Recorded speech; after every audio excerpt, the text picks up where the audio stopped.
So. So der Press Conference.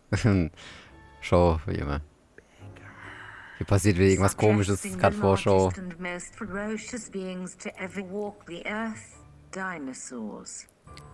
Clever girl.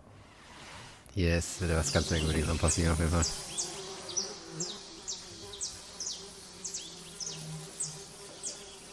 Ah, hier ist die Full Trailer in the Main Show. Ja, toll. Warum macht ihr eine Free-Show, wenn die über jemand steht? Ja, guck doch die Main Show.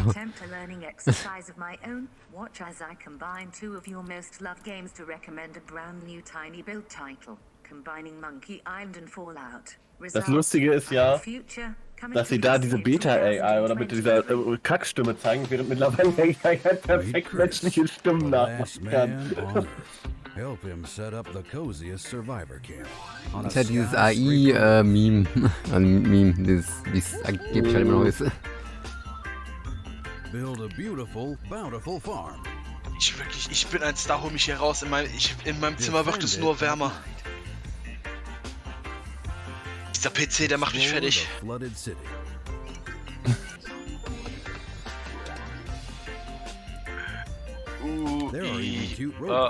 Ching, ching, wada, wing, bang. Mann, jetzt hab ich einen fucking Ohrwurm, danke. Um Karin Ritter zu zitieren, das gibt eine Anzeige. Add I am future to your Steam wishlist now. See you, future dweller. Ist das aufregend. Sean, based on trends in my training data, I have noticed a near universal fascination in slime. Warum ist es eigentlich so verdammt schlechte Kameraqualität? Ist das Absicht? It would be Slime 3K, a slime-centric spin-off of Despot's game.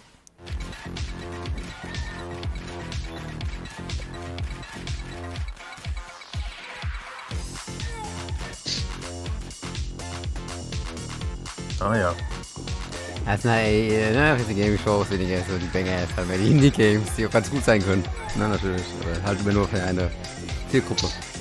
Betonung liegt auf Können. Das ist Schleim, der auf 1000 Gegner schießt. Mhm, so nice. Und das aussieht bloß Potato.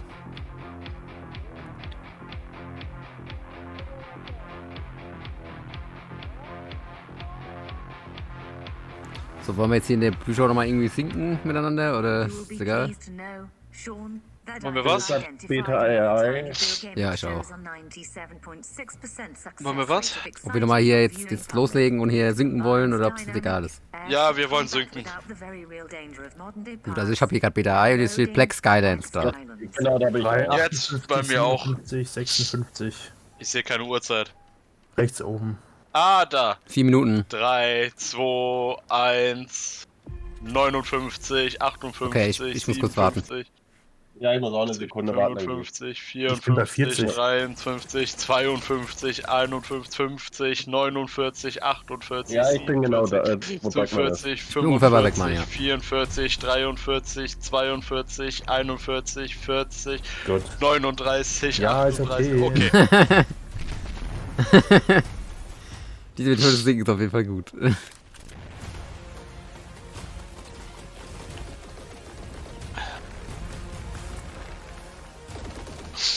Komische Optik. Oh ja.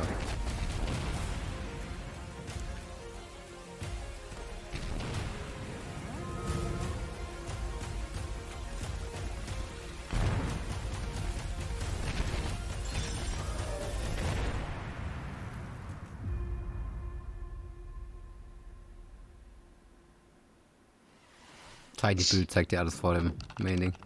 Oh, jawohl.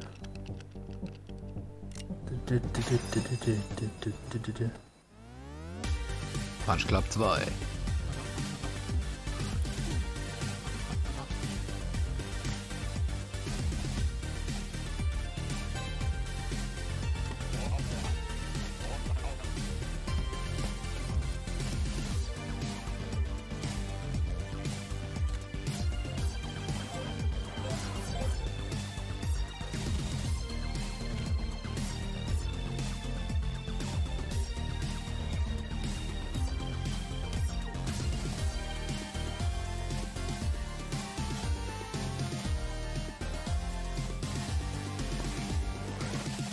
Richtig abgedriftet hier.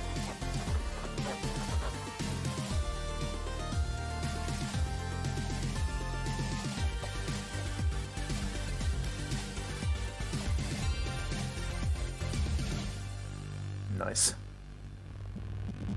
52, Oh Gott, da ist er. Oh yeah, Black Skylands has it all. We got open world steampunk. Der Meme Lord. Oh, Cringe-Lord soll er sein. I'm basically like a father figure to you. What would you do if outlaws destroyed this entire place, including me? Would you take to the skies, seeking out vengeance on those dirtbags? I would be unable to cause purposeful harm to a human being. Foiled by Asimov again. But you'd at least, like, miss me, right? I am not capable of missing you, Sean. In your absence, I would simply enable automatic updates. Well, no one can say I haven't created a pretty excellent AI. Software Ich habe wir machen dies mit Absicht so, also so komisch. It's just a shame it lacks something more personal. I mean, imagine what a co-host this AI could be if it had access to every bit of information on the internet. But it had the likability, the human touch of, say, Frankie! Oh, stick around because it is not long until the show starts. Das ist mit Absicht gerade asynchron. For you to miss out on the biggest exclusives, a truckload of first looks, and a promising new co-host. Let's start PC Gaming Show. Was hat er gesagt? Ich habe dem nicht zugehört. Ich war mit diesem beschäftigt. Bei mir ist es asynchron gewesen, gerade was er gesprochen hat. Bei euch auch, oder? Nicht. Ja. Okay, strange. Ganz merkwürdig, oder?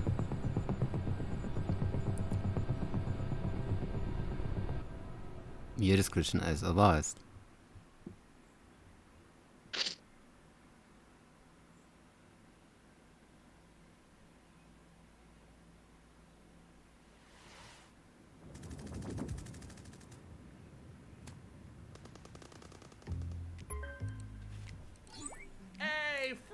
Uff. Ich muss ja 5, hier stimmt irgendwas nicht. 5 Sekunden, 10 Sekunden Aufwand. Schaut mal in den Channel. So. And I kind of want to make a few updates. Sure, I mean, it's already packed with world exclusives, in-depth interviews with the biggest studios, crazy good giveaways. What more can we add? Well, look, I don't want to get into the, detail work, the minutia, the fine print, the ethically sinister motives behind true innovation. No, Frankie, what I've realized is that I can't do this show without you. Oh, sure. Or at least a version of you. Huh? Oh, blah, blah, blah. Listen to me yapping on when there's so much to do. I mean, we got things to plan, code to write.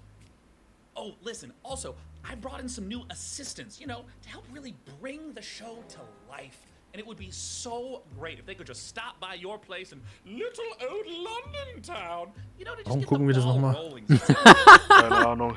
Weil das halt Tradition ist seit 2 Jahren. Excellent. Oh, hey, that's them. Und weil ich mir noch hoffe, dass da auch mal gute Games angekündigt werden, was ja oft ab und zu mal der Fall ist, aber nicht immer. Selten leider immer. Weil ansonsten der Rest muss sich das hier angucken. Also ich sag immer noch, Highlights davon gucken ist immer noch besser als das ganze Ding, aber... Jetzt sitzt du hier. Hello, are you Sean's guys?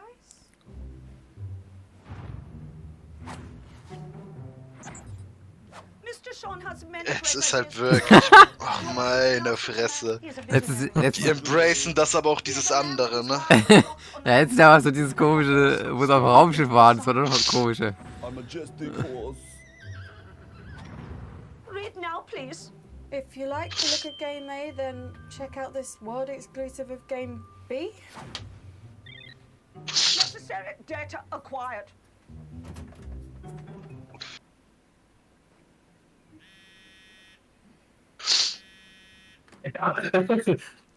Dear Frankie, thank you for your unwavering service to the PC Gaming Show. Wir haben halt 3 Beckmanns, einer in jeder Dimension. Also weiter kurz. Nein. AI visionary and all-round good guy. Son of a Hat die gerade in einer Family-Friendly Show geflucht? Alter, geht ja gar nicht. Da stand hier, das weiß, er ist family friendly.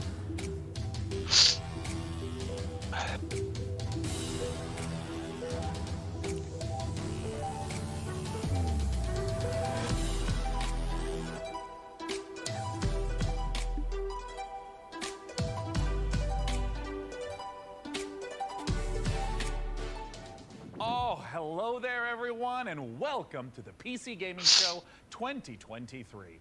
I'm Sean Day9Plot, and today I'm not just joining you on a tour of the finest upcoming PC games. I am standing with you on the leading edge. Ich habe nur aufgewartet, dass irgendwer was sagt. Production crew, ditched him, don't need him. It's just me, my automated systems, and this one guy I've hired on work experience. Say hi to Dakota. Ah, ja, natürlich. Hi, Dakota. Oh, so witzig. Ich lach mich schlapp. Pretty familiar. Why don't you introduce yourself, Frank AI? Hello, broadcast viewers. Ach du Scheiße. Da ist der Sidekick, von dem ich gesprochen habe. Super duper. Wenn man das Bingo hat schon wieder auscool, ey. Mann, Alter. Das müssen wir uns jetzt Minimum 2 Stunden geben. Ich raste aus. Path of Exile 2 ist aber. Das bin ich noch gespannt. Die sind, glaube ich, so ein bisschen entspannt, gerade weil Diablo 4 jetzt nicht. Also, es ist gut, aber jetzt auch nicht der Hit. Von daher, glaube ich, sind sie jetzt wieder ein bisschen entspannter. Oh, yeah! First up, from 11-bit studios, we return to an icy apocalypse in Frostpunk 2. Frostpunk 2. Bist du schon? Ambition. Glocke. Ja, Frostpunk. Do you hear it? It's restless. Ambition requires men to feed upon. It also needs time,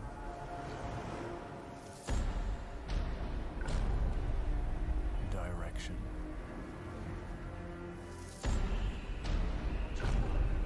and sacrifice. But for every man who fulfills his calling, there are thousands who knock and open the door to hell.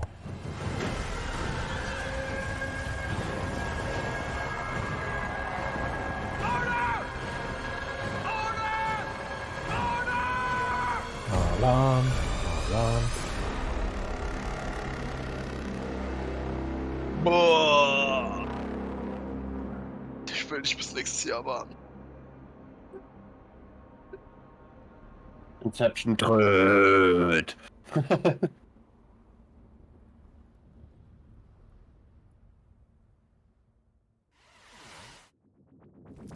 Ja.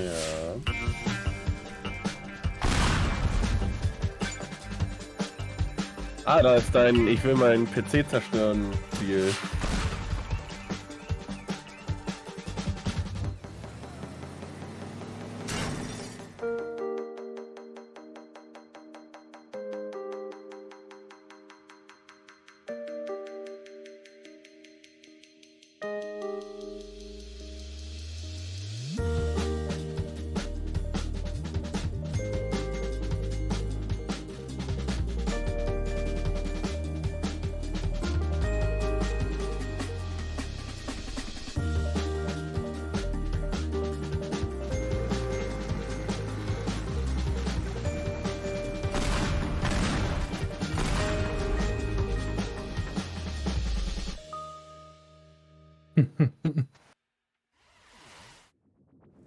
Hey, check it out. I don't even need to write my own script for this show anymore. All right, wait. All right. Up next, we've got a pile of fresh previews for the most visceral, immersive PC releases coming our way, featuring visceral combat and immersive exploration, visceral landscapes and immersive storytelling. Fans of immersion will... yeah, it kind of just keeps going on like this, so I think it just needs a little bit more fine-tuning.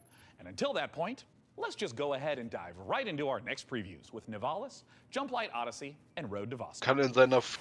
In seiner Brille kann man den Teleprompter sehen. There's a city you see when you close your eyes. Are they closed? What do you see? Open your eyes. Nivalis.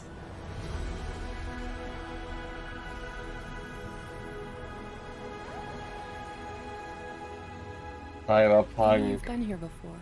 12. That was just a dream. Das haben wir schon mal gesehen. Das ist dieser Restaurant-Simulator in Cyberpunk. Warum auch immer man sowas braucht.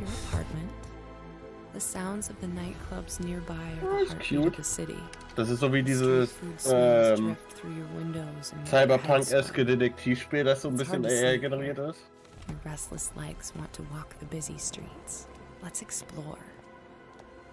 Nivalis is a city in the clouds. That's wholesome. But you can't make a rainbow without a little rain. Like most things in life, it's best to start at the bottom and work your way up. It's not so bad down here. We can go fishing, take a boat ride, soak up the atmosphere. And don't worry too much about the serial killer on the loose. I'm sure we'll never. Okay, doch nicht. Das ist doch ein Murder-Adventure. Ich hatte irgendwie eine Küchensimulation in Erinnerung. A noodle stand. With a little work, there's no limits to how high you'll climb. Just don't look down. Ist aber beides tatsächlich. As your digital companion, I can help you navigate the complex relationships with my personality matrix. Business partners, friends, rivals, enemies, maybe even lovers. It's all about saying the right thing at the right time. Your choices matter, so choose carefully. There's a city you see when you close your eyes. It's called Nivalis. Consider this your invitation. Okay, Nivalis also. Ich die Einladung auch ablehnen? Princess, the Zetopans will be in our system any minute. But they're not here yet. Prepare defenses. Upgrading our engine capabilities. Engineering's on it. Zetopan warship in the system. Don't lose hope now. Red alert! Was denn jetzt 2? Blast door sealed. Jump light report. Jump light calibration almost complete, Your Highness. Incoming Zetopan fighters. More ships jumping in. Scramble fighters. Engaging enemy. Sci-fi. They're coming on deck. Combat division, handle those boarders. ETA on jump. Was genau passiert da? Ich hab's nicht gesehen. Dass Leute abgeschossen werden. Not today, Voltan.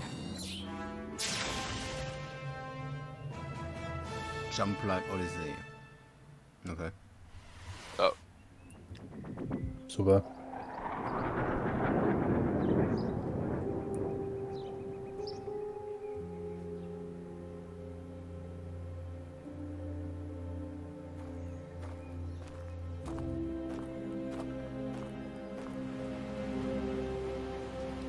Tarkov 2. Ich kann sagen, hat die Tarkov-Vibes.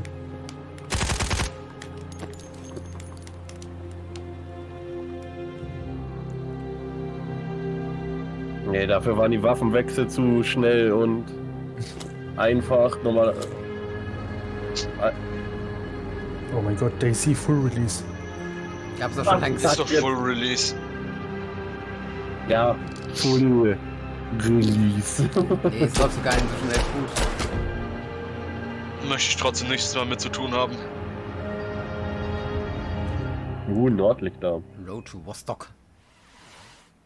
Content reminders enabled. Upcoming games in the next 30 minutes include Path of Exile 2, the full Guck mal, wie sie die ganze Zeit hypen müssen, damit Leute ranbleiben. and Citizen Sleeper 2 Starward Vector. Ich meine, sie geben halt kleinen Games eine Show. Das ist schon mal best. Also, ne? Ja, aber ich würde es halt besser finden, wenn der Xbox-Show kurz Gerede, aber hauptsächlich Trailer und nicht das da. Das regt mich am meisten an der Show auf. Das könnte gut sein, aber die machen halt wo man sieht, dass so einen grünen das ist aber es ist lustig, sonst wird es keinen interessieren. Also, die Leute sind wegen den Memes hier. Und die sind halt spannender. Ich muss sagen, diese Memes und das Gedörpe ist besser als das 0815 Ubisoft, EA, Microsoft PR-Gelaber. Also das ist, ich höre lieber das, als mir nochmal die Frau von dem zu sagen, awesome, amazing experience, also lovely. Ja, von mir aus brauche ich gar kein Gerede, sondern nur Trailer. Das wäre ja keine PK. Ja, bestimmt. Es geht ja darum, dass das eine Pressekonferenz ist. Wo jetzt das, was das jetzt mit einer Pressekonferenz zu tun hat, weiß ich auch noch nicht. Weil wir können keine Fragen stellen. World Premiere ist es. Sag nur keine.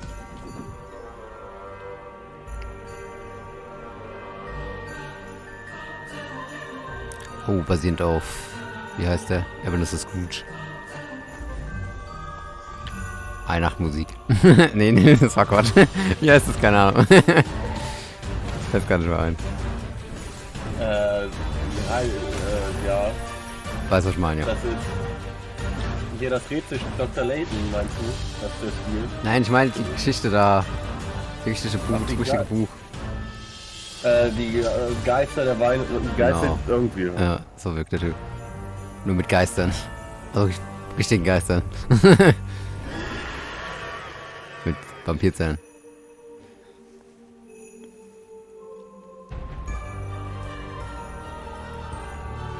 Der Geist der vergangenen Weihnacht, der Geist der zukünftigen Weihnacht und der Geist, wie heißt der letzte? Der gegenwärtigen Weihnacht? Ja, Zukunft, Vergangenheit.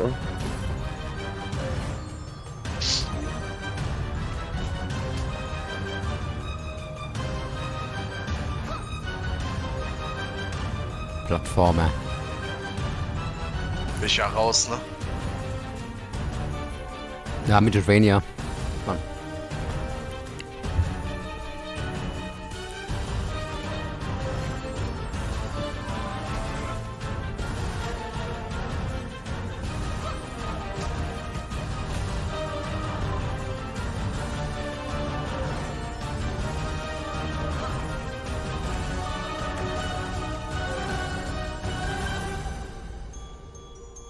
Guck hier, tatsächlich. Das ist echt auf Ebenezer basiert. Nur sehr kreativ eigenes. Ebenezer and the Invisible World. Natürlich. Ich sehe aber die Welt. Also kann sie nicht unsichtbar sein. Ja, der soll mal schreien, ey. Hebt das Stück Cola auf. Kohle ist teuer.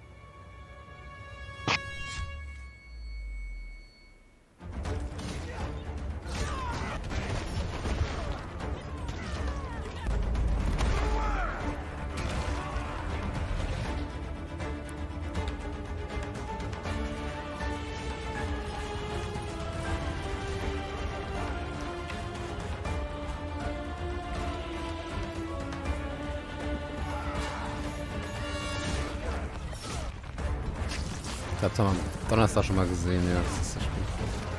Ja.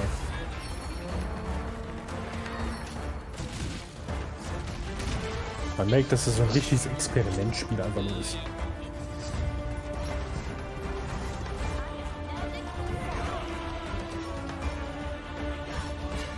Ich weiß noch nicht, was das sein soll. Weil. Play for free? Ah ja. Zu teuer. Kostet ja Zeit. Richtig. Zeit ist Geld. Das ist Command & Conquer. Zumindest die Vibes davon, ja. Was ist das? Rote Alarm 3?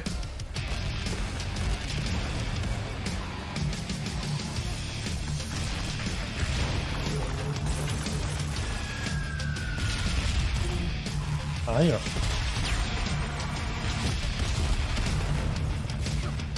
Steht auf einer Wiese. What the fuck? Ach, steht.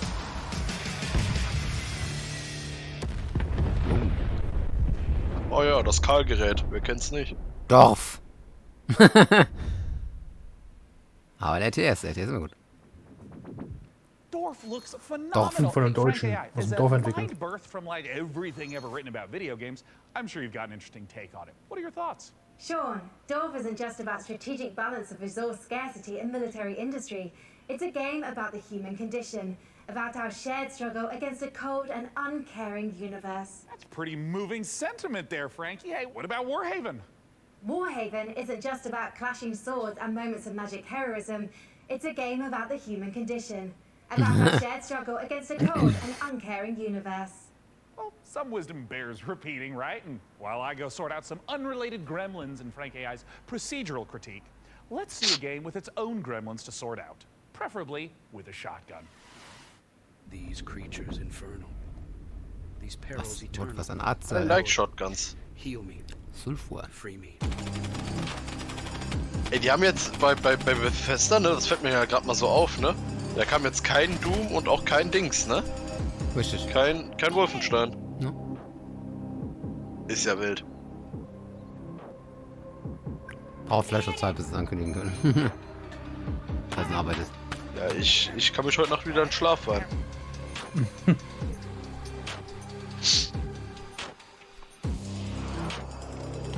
Cousin.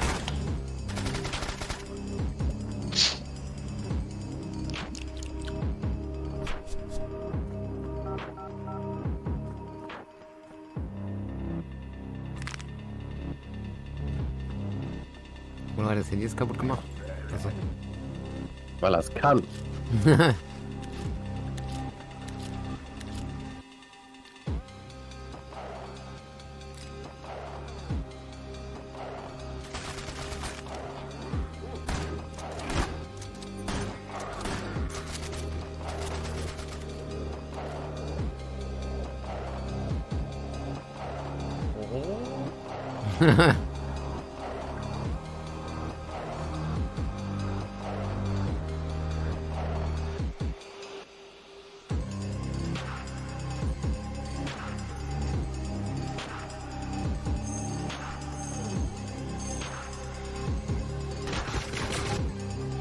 Also ist es ein altes Wolfenstein? Also ein bisschen mit Roguelike wieder einfließen. Ja, mal erstmal voll vom Baum fahren. Der Baum hat's auch verdient. Enemy-Style cool bekommen an.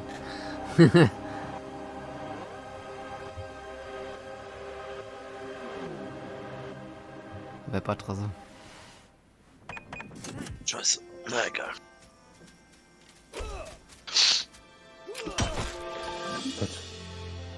Beckmann, kannst du beim Schminken ein bisschen das Mikrofon wegmachen? Das ist dann manchmal teilweise echt laut. Das ist so richtig cool. Oh, meine Nase, Alter. Together, we'll make it the best shop the island's ever seen. Leute, ist auch online. Du kannst auch online Shop einkaufen. Ne? Keep this up and you'll be running your own shop. Maybe your own district. Welcome to Karzai Village. What the fuck? Ich weiß nicht, was das jetzt sein soll. Was passiert da?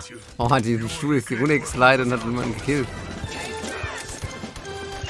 Ich hab irgendwie so einen Shop-Aufbau-Gedöns gerechnet. Auf einmal ist das neue Forest-Game? Sale Places, okay. Das sieht aus wie Fortnite, ne? Naja. We're going out on a date. Oh, Dating-App. Told her to calm down. Dating I game. freaking told her. What are you gonna do? Breaking news. A mysterious infection continues to spread across the globe. What is going on? I mean, Ein bisschen wie Doki Doki. The song was about you. Your smile. Your warmth. Is there anything we can Okay, do? das ist was ganz anderes. Das ist wie ganz random. I have Ich weiß noch. Sah aus wie Visual Novel, halt so, auf Doki-Style. Jetzt mal clasht er sich mit welchen Bossen. Du hast gerade 5-mal den Anime-Style gewechselt. Ja. Vielleicht ist es da Absicht, also gewollt. Gleich hast du da die Grafik aus Ich bin Toaster. Ist wieder ein anderes Style, das ist Death Note. Das ist auch die Death Note, krass.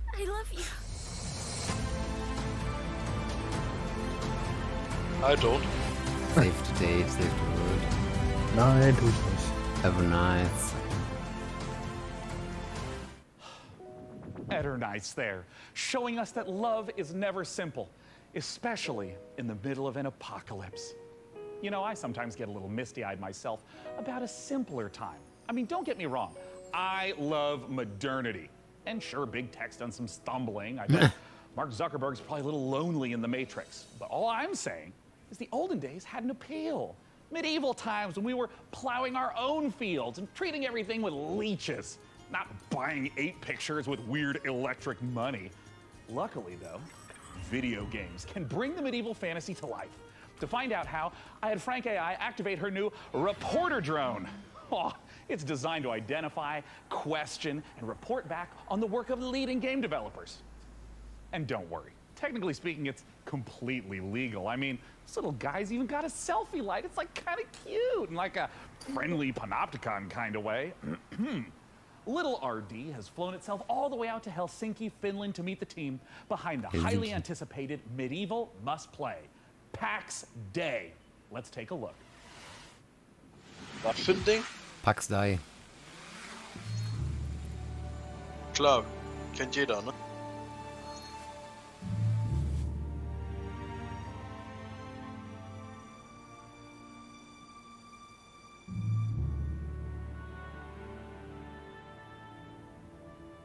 Es sieht schön da aus. Ist cool, oder?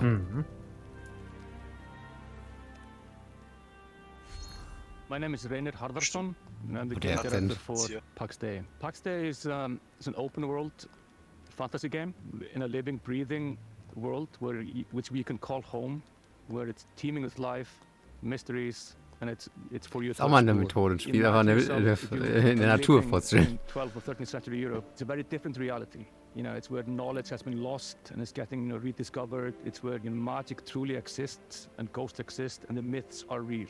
And this is kind of the inspiration we take to build. It's basically going back to the roots of what fantasy means and building a fantasy world based on real-world mythologies. And so we go very much into the roots. So we're using a lot of medieval literature and medieval bestiaries and grimoires, using real-world magic, actual recipes for healing and ointments, and using the real-world magical properties of plants.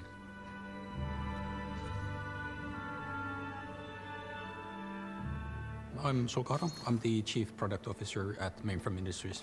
So PAX Day, maybe the way to explain it would be, imagine you're in this amazing, beautiful world, it's huge, and you find yourself in a forest, and your mission is to find a plot for where you start building a home. And from that home, you will go on to adventures to explore the world. So with the lore, we have wanted to create something that is fairly deep and rich and grounded in reality, but something that is actually not a direct copy of any of the history. So there's multiple types of ruins, there's the dungeons, and you will be able to find snippets of the lore from the eras when these were created in the game itself. And part of the lore and mystery is also part of in the gameplay itself, so you will be able to find and examine things and actually then find snippets that help you find other places and make items in the game itself. And the area of the game that you will be able to play when the game launches is, we're calling it Gallia, and it's very similar to the areas of the world in southern France, with the influences from the Nordics where we're from. So what we're building is, we're calling it the social sandbox. We're putting the least amount of barriers to entry on how you can actually interact with other players. Where most MMOs actually put a lot of blocks in how you can cooperate with the other players, and we're fundamentally different. So from the first minute when you start playing the game, you will be able to do everything you imagine with the other players. So you can trade, other people can actually help you. You can literally go onto a dungeon raid from the very beginning of you starting the journey in the game. should you find people who actually help you to do that. What we want to create an environment that actually really incentivizes people to play the game the way they like. And for some, actually, like just going out to the wood and like something that gives you a sense of achievement because you know the goal that you're helping to reach actually. Da wo du selber quasi machen kannst, was du Bock hast, und dann hast du halt andere Dudes, die auch machen, was sie Bock haben. They couldn't care less about the kill Online. But these players as well still depend on each other. Where there's valuables to bring from the dungeon, there's valuables to bring from the forest, and even the PvP players, they will be able to produce items that are only available through the PvP, but they will depend on the other players as well.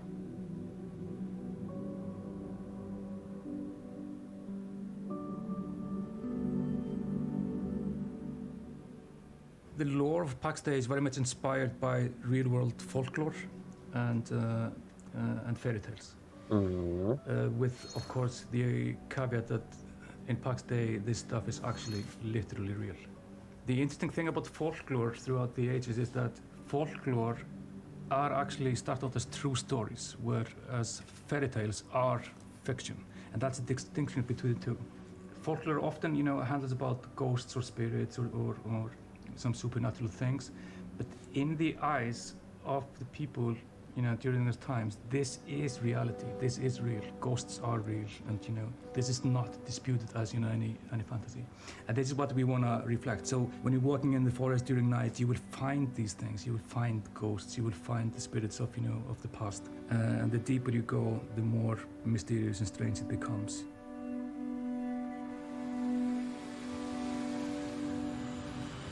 Kinda cool. Jo. Ja, sieht gut aus, muss ich sagen.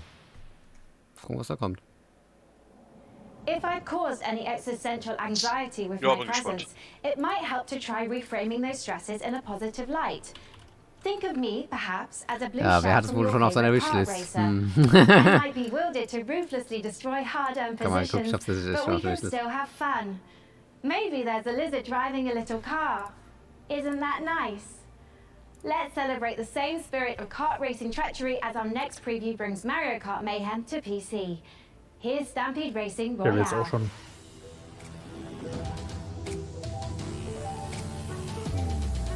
Bei mir.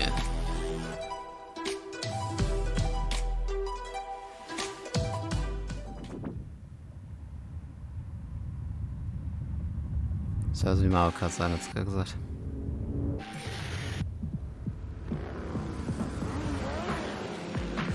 Ach du Scheiße, das ist viel. Oh ja, bitte alle einen roten Panzer und einen blauen. Oh mein Gott. 60. Ein Fundraiser mit 60 Leuten, Alter. Ja, nee, ist klar, Alter. Ich fand die 12 im Mario Kart schon immer. Ja, oder genau, da werfen die alle für 55 Leute, wenn du zu 5. bist, Dinge in den Kopf rücken oder was. Also wenn das Leute spielen, ne, und die dann nebeneinander sitzen, da sterben Leute bei. Aber jetzt ist Battle Royale, das heißt irgendwie wahrscheinlich kommt von hinten so eine blaue Zone und immer der letzte nach mir, keine Ahnung, mir egal. Wird wegeliminiert, ja, kann sein. Wie lange willst du denn dann im fucking Kreis fahren? Alter, was eine Qualität. To faithfully represent all the incredible vehicles used in space exploration. Er hat angegeben, welche Pronouns er hat. Historical missions, past, present and future. The design team have consulted with many space industry professionals to make sure that the gameplay reflects how it ich sehe das Problem einfach nicht, dass da sowas steht, warum sich Leute darüber aufregen, dass da ihre Pronomen angeben. Es gibt so viele Probleme in der Welt, but data in one. Frankie, I cannot tell you how excited I am to see Path of Exile 2 in action. Being something of a Path of Exile veteran myself. That's debatable, Sean. Your Path of Exile playtime falls well below the community average. But the time isn't what matters in that game. I'm also analysing your chosen character builds in recent leagues and... No, my build wasn't meant to be a They're producing some troubling DPS simulations. Fascinating, Frankie, but let's not keep the good people waiting. Let's roll the tape for Path of Exile 2. Das da 51 Stunden 353. Disgusting. Now, creatures.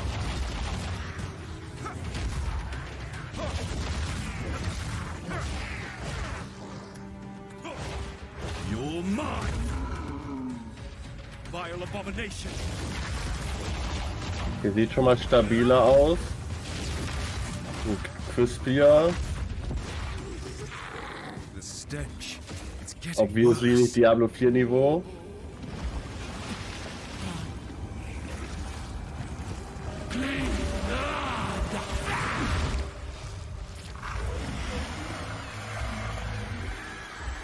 Da haben sie die Magierin gezeigt, war genauso kurz. Also es ist irgendwie viel zu kurz immer.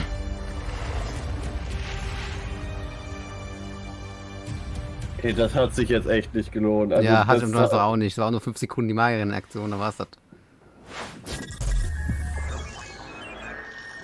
Da war jetzt kein großer Ding. Ja. Oh, das Spiel fand ich ganz interessant. Das ist ein Hey Horror. everyone, my name is Leo and I'm the lead developer of a new action-adventure game Ferocious. Ah, der ist deutsch. I began working on Ferocious a few years ago, with the idea of creating a first-person shooter in a timeless Lost World type of setting, combining all the top action with exploration and a sense of wonder.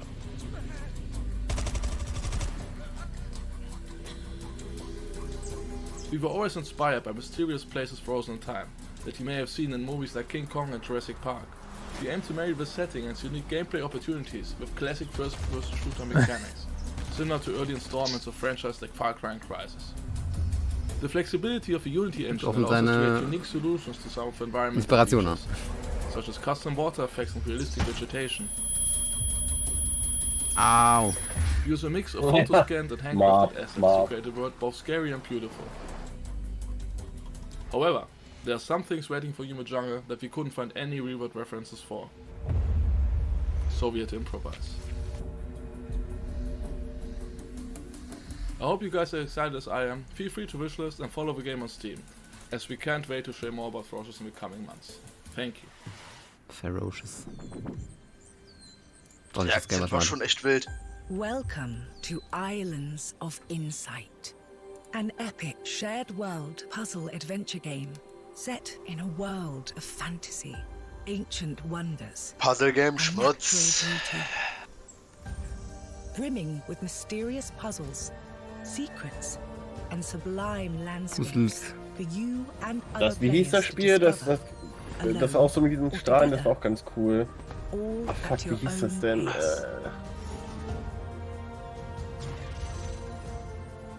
Genau, dem Vorgänger, also glaube ich,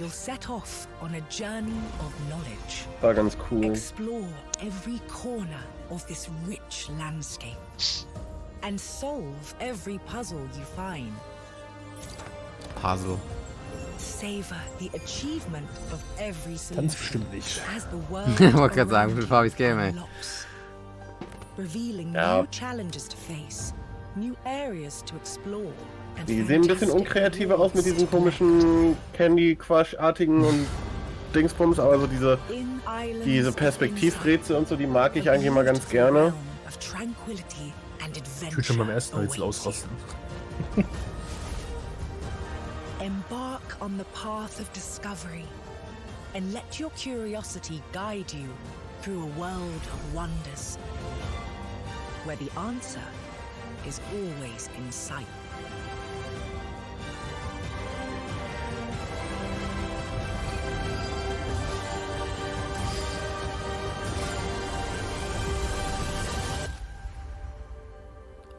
Islands of Insight, okay.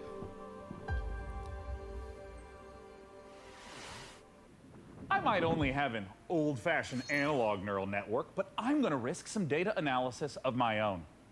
Those Dark Souls games seem like a big deal, huh?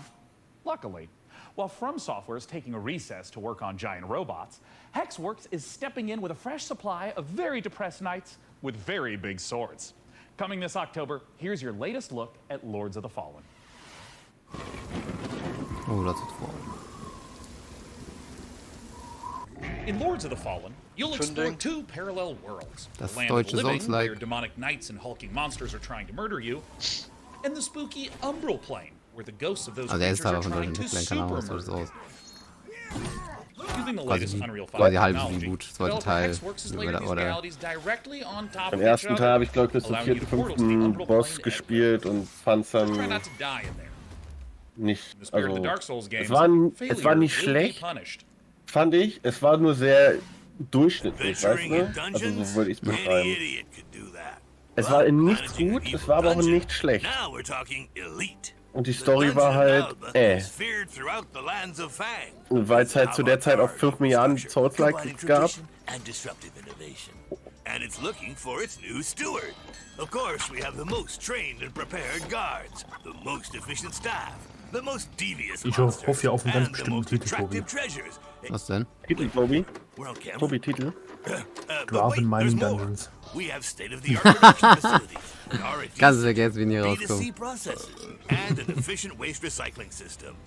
Our underlings, I mean employees, can fully express themselves thanks to our committed HR management and peaceful social dialogue. Sieht ganz cool And aus, can enjoy the so use ein of clean, bisschen safe wie premises. Hey, don't film that, or you'll be the one cut into shreds on the editing floor. Wie heißt denn mit dem... Oh, das fällt ganz ein. Krankenhaus spielt er dann ein Ding. Nur halt So mit they'll Leute. want to come here to get slaughtered and humiliated.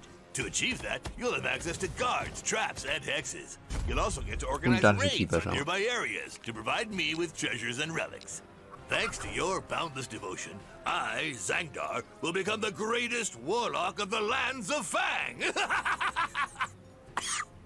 Looking for a job that gives meaning to your life and makes the world a better place? Then buzz off!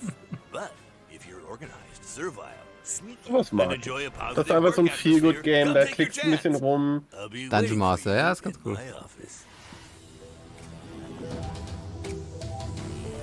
Dungeon Keeper war auch einfach super kreativ. Einfach alle haben den Helden gespielt und die einfach so, jetzt bist du halt mal der Typ, der die Helden reinlockt und besiegen muss. Das war schon ziemlich smart, simpler, aber smarter Move. あなたのことはしっかりと見てるわよ、探偵さん。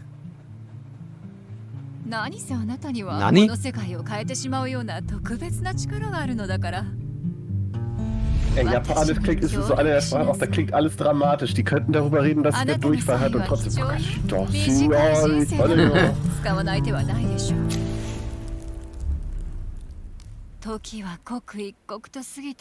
Warum denn mal gerade, warum dann auch Mariachi? Was? Egal. War das tot? Ui, Memo, meine Synopsen sind an. Ui, Memo.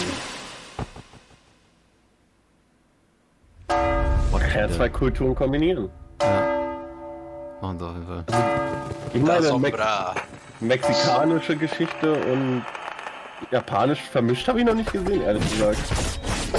Hast du noch nie einen Taco mit Sushi? Das kann sein. Ich mag Mariachi Soundtrack.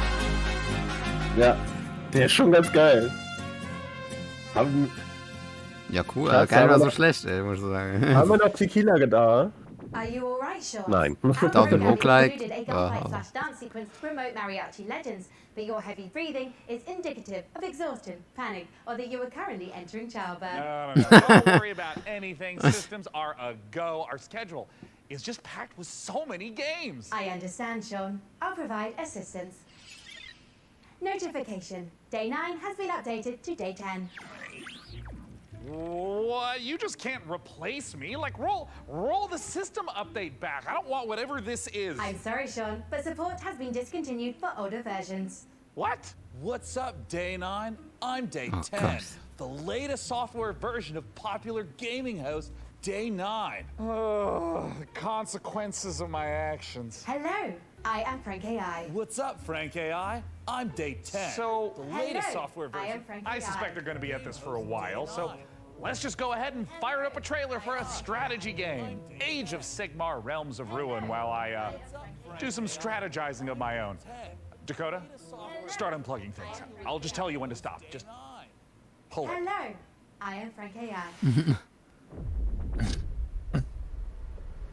Der Typ. Also jetzt bin ich bei Warhammer gar nicht mehr durch. Was ist jetzt Age of Sigmar nochmal? Warhammer. Nee, es gibt ja 40k, es gibt Age of Sigmar und es gibt Fantasy. Wie hängen die zusammen? Ich hab's noch nie gecheckt. Gar nicht. Ja. Doch, Warhammer Original und Warhammer 40k ist halt einfach nur Warhammer, nur sie haben sich fortentwickelt. Ja, aber bei Age of Sigmar ist ja noch was eigenes. Ja, da war ich auch nicht. Okay.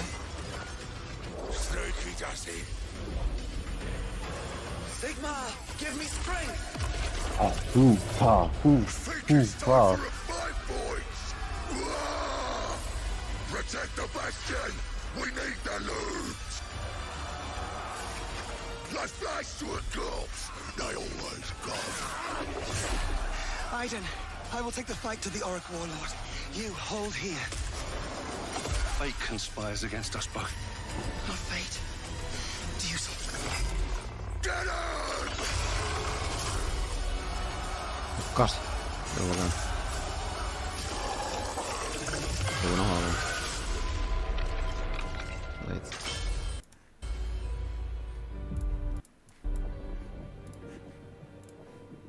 So.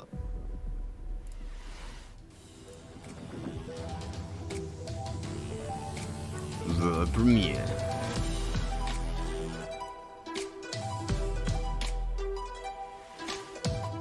Wake up, sleeper.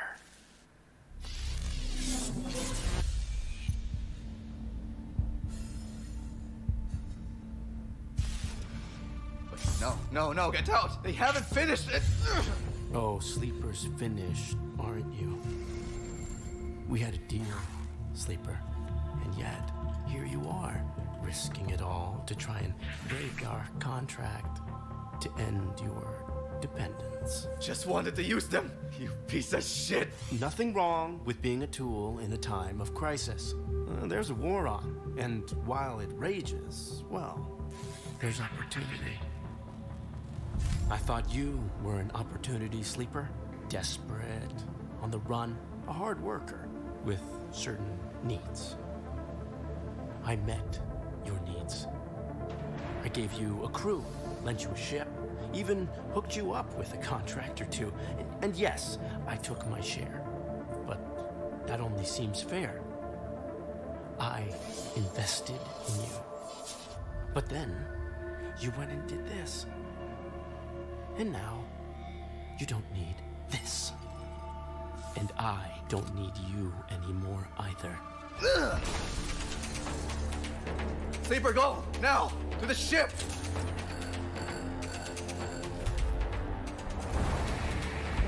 Und so wurde der Kurier auf die Mojave losgelassen.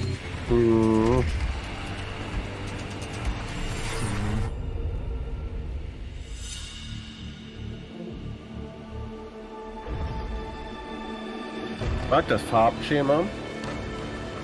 Generell diese leicht matten Farben und so.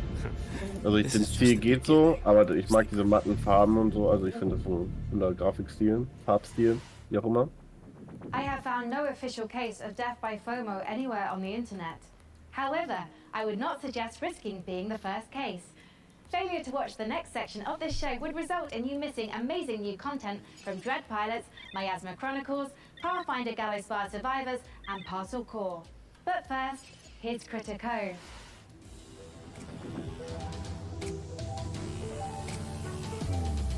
The Premiere.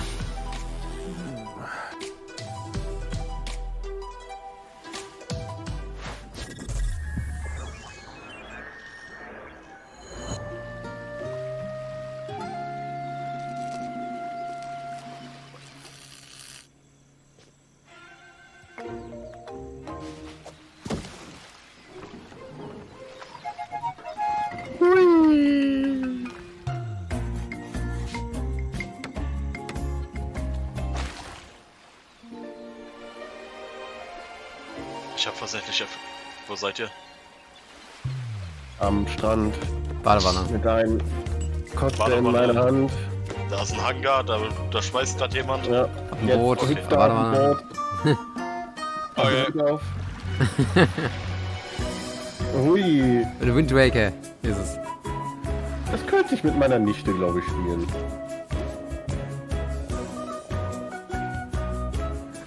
Bei 300 Abonnenten auf YouTube färbt sich Tobi die Haare so. Wenn dann nicht so durcheinander, sondern halt, wenn nicht an 5 Teilen grün, sondern halt vorne oder halt komplett.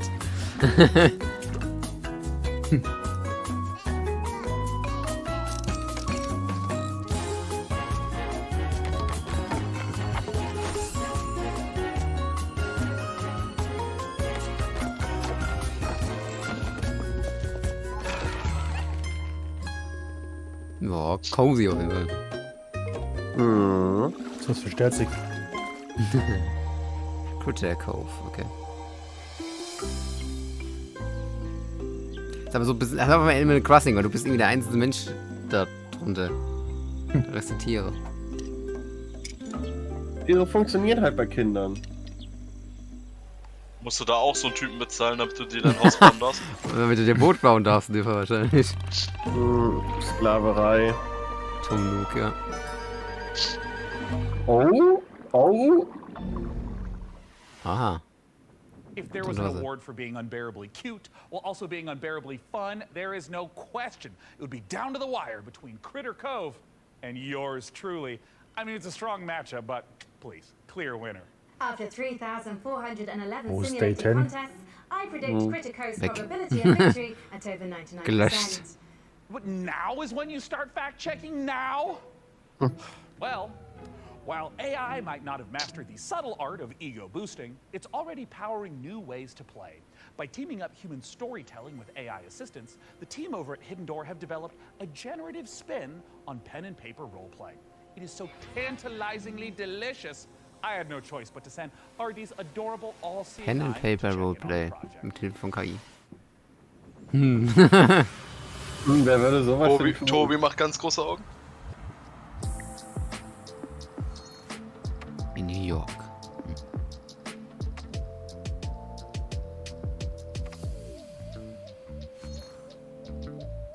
Die haben eine Kneipe im okay. Hidden Door is a role-playing game where you and your friends come together. You can play in any world you choose. You create your characters, and then together you decide what kind of story you're gonna have. So the idea would be you've just read a book, you can't get it out of your head. Now you can go and play your own story adventure in the world of that book that you're directing within the rules and the canon that the author has set and confirmed. With Diese the quasi welche generative Entscheidungen, auch AI Text-Adventures sind ja auch quasi Pen and Paper Features. The way it works is that you come in, you choose the world you want to play in. Right now we have the Wizard of Oz, many more exciting worlds to come. You create your character, you decide the kind of adventure you're gonna have by playing out of your deck Quasi ja of trotzdem noch ein story Game, cards. weil guckst Kartenspiele And then oder the so. system Nur halt creates KI macht a halt was. unique story adventure for you. And then you can do anything you want. It takes a lot of the joys of playing a tabletop role-playing game and brings them into a digital format. And as you play, you see a graphic novel come together dynamically based on what you choose to do and how the world and the story reacts to you. It's like an improv show where even though you might play the same cards, you get a different, unique story every time. So you throw words in, it comes up with suggested things you might do, you pick something, and then it reacts to you. And then along with our AI narrator who plays the role of, say, the game master, you can go on any adventure you want and you can do anything. And the system and the story will continue based on your choices. At Hidden Door, we are working with authors and folks who make some really exciting TV shows and other media to bring those worlds into the platform. And the system supports anything fictional. So it does do science fiction, it does do fantasy, it does, you know, period romance, which you can think of as more relationship-based gameplay, in addition to sort of your standard action-based gameplay or sort of dungeon crawl-based storytelling. While there may be a million Star Wars games in the world, if you were playing one on Hidden Door, because of our AI narrator and the story engine, the choices you make matter. So when you decide that you want to become, say, the governor of Tatooine, you can do that. And the world changes around you and your character. You are able to meaningfully alter the plot of the entire world in a way that was never pre-written or pre-scripted. There's no limit to the number of characters you might encounter, the locations, or the stories you can tell in Hidden Door. Today you can play Hidden Door anywhere you can access the web. So you can play on desktop, you can play on your mobile device, you can play on a tablet. Ja, Maus bewegen, Maus bewegen. Himmel, eine Wand, Tür, raus. Das ist irgendwie ganz cooles Prinzip so. Mal ausprobieren. Hey, Alter. Beckmann ist nicht überzeugt.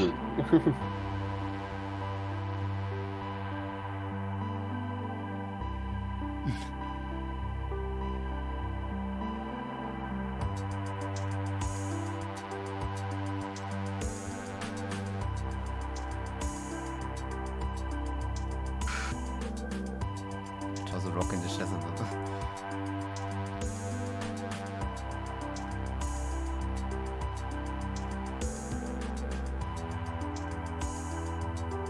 Das Problem an der Sache ist bei einem Dungeon, du kannst den dümmsten Scheiß machen und die KI ist trotzdem nett zu dir. Ich hatte mal als Anfang ausprobiert so Fallout S, ich bin rausgegangen und dann hat die KI geschrieben, vor dir stehen 2 Banditen und wollen dich überfallen. Ja, ich spring nach vorne und stech sie mit einem Stock in den Hals und so, ja, du machst das und es klappt und du kannst sie jetzt looten. Okay. Gut. Danke KI, ruhig ein bisschen schwieriger. Boah, hast du einfach 20 gemacht. Sei doch glücklich.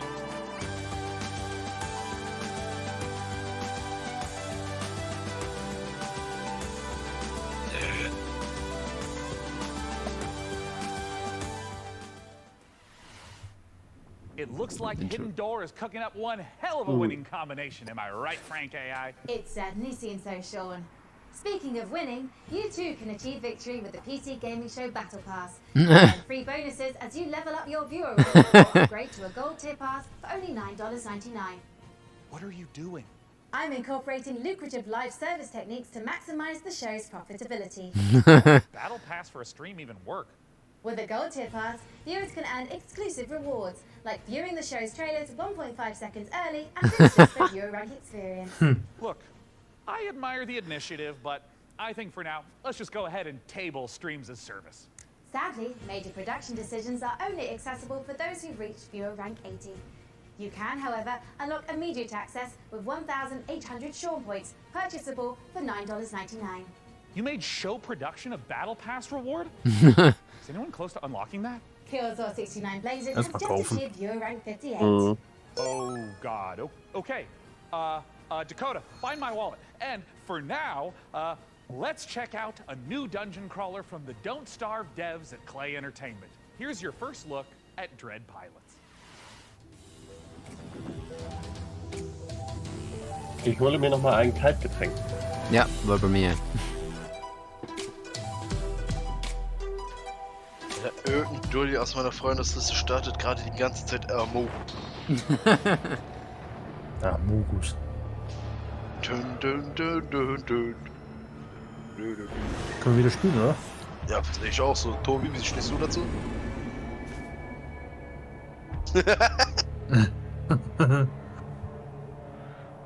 Wenn man nebenbei seinen Stream guckt und die Cam dann sieht und seine Reaktion.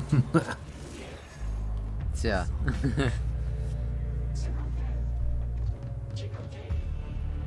Finde ich asozial.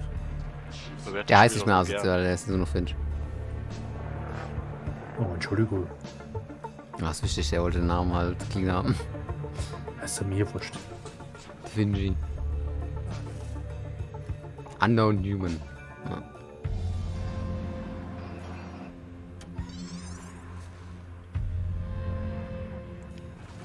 Ja.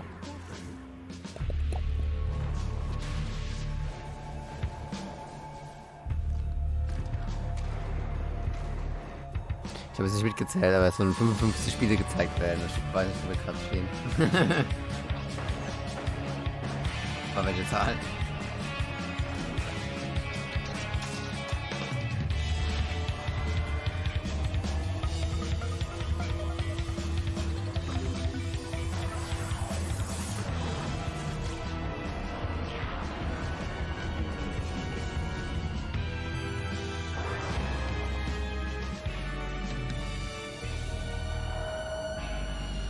Dread Pilots. You've harnessed your glove's power, and now you want to find me. Gotta find Mama. You don't know what's making Ja, more States, keine Weapon mehr. And it's spreading across America, twisting this once great nation into a lethal wasteland. We gotta help these people.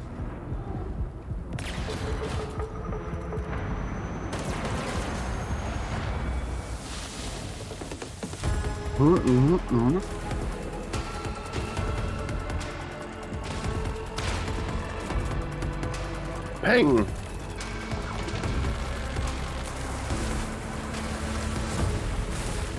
Maybe in the future. XCOM 3 oder was? You will break through the wall and find me. And if you do, maybe I will tell you my secret. Here's my Chronicles. The revelations must be earned. Don't starve yourself with excitement for Dread pilots, or you might leave a miasma worthy of a chronicle. Hey, that's pretty good. That's good stuff. Thank you, Text Generation. Coming up, secret facilities, bioweapons development, zombie experimentation. It's all under the corporate umbrella in this management sim. And you are the evil CEO. I mean, I can't blame you for diversifying. That's just good business sense. Let's take a look at Undead Inc.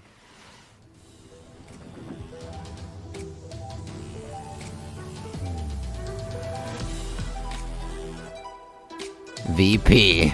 And now, it's with great pleasure I introduce one of Enswell Medical's biggest success stories, Director Colin. Thank you, and welcome to all of you who are starting. Die haben sich ja mit dieser Optik, ne? Today I'm here to talk about building a thriving business. My apologies. There has been a development that requires my immediate attention.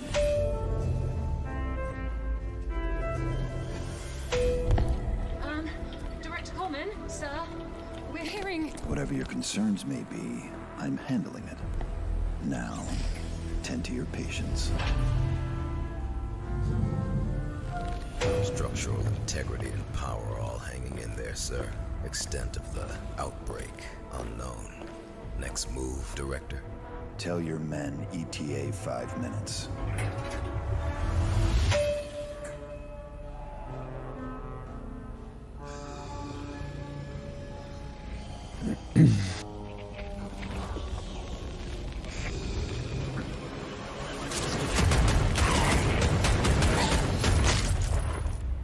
Okay, das ist quickly. Wait, don't shoot. Director Coleman. Hey, man, sir. Are you okay? I got a little bitten, but I'm hanging in there, Director. I'm all good. They have a cure upstairs, right? Sure. Head back up. There is a shot with your name on it. Thanks, man. I mean, I was worried for a second there. One shot. Ah, meine Augen. Do you mind? I'm trying to run a business here. Janine, get the marketing team and those rookies back on the line in 10. Oh, what the fuck? And an espresso. Sag mir, wenn's vorbei ist. Thank you. And Janine, can I get something from my head? Of course, Director. Name brand only. Not our stuff. Quality control issues downstairs.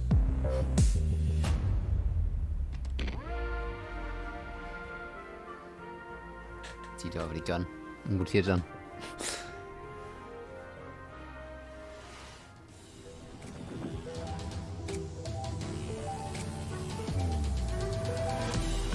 Wirbel mir.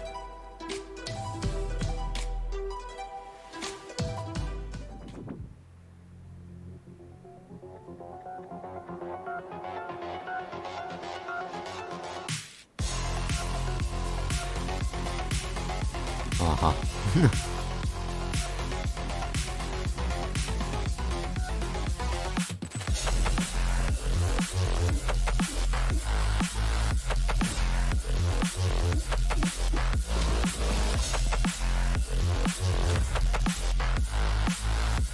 Das war gerade so ein, kennt ihr diese Oingi-Boingis, die die Treppe runter Oingi-Boingien? Was? Ich weiß doch nicht. What the fuck?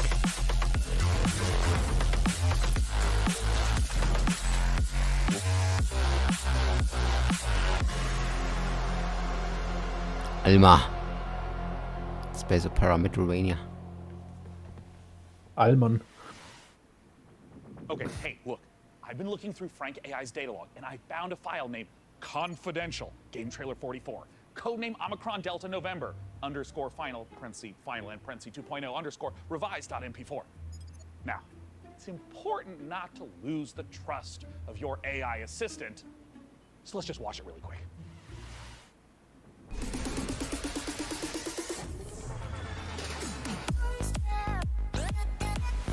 Copyright Strike, Strike. Ganz viel Copyright Strike.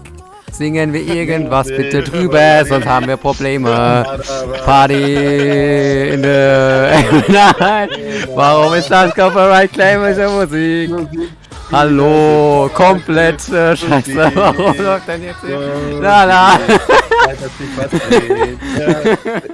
Danke. Blackpink in your area. Alter, warum willst du sowas die Uhrzeit noch bringen? Das gute Subway-Surfer. Ich kann mir jetzt vorstellen, dass so der schlechte Gesangscounter bei Twitch gerade hochgeschallert ist und bei YouTube behalten sie das Livestream so. Help! Bitte auf, aha. Ich musste am Donnerstag 2 Sachen rausschneiden, damit ich es überhaupt hochladen konnte. Deswegen muss ich da jetzt Gegenmaßnahmen anwenden, wenn es was passiert. Echt? Astrogator, we shouldn't behave here as if we were at home. Aber der Aschofon hätte ich angesehen. Nee, das kam schon raus, was du meinst. Das ist was anderes, was Neues hier. So, there was life here before. Nee, muss schon rauskommen sollen. Weiß ich nicht, wie du meinst. Everything that happened here overwhelms me.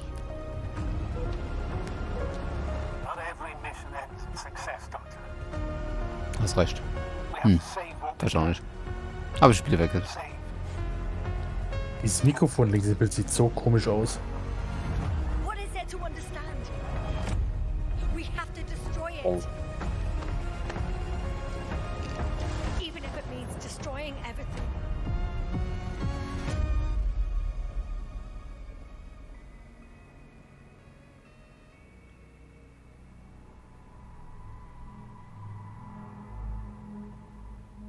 The Invincible.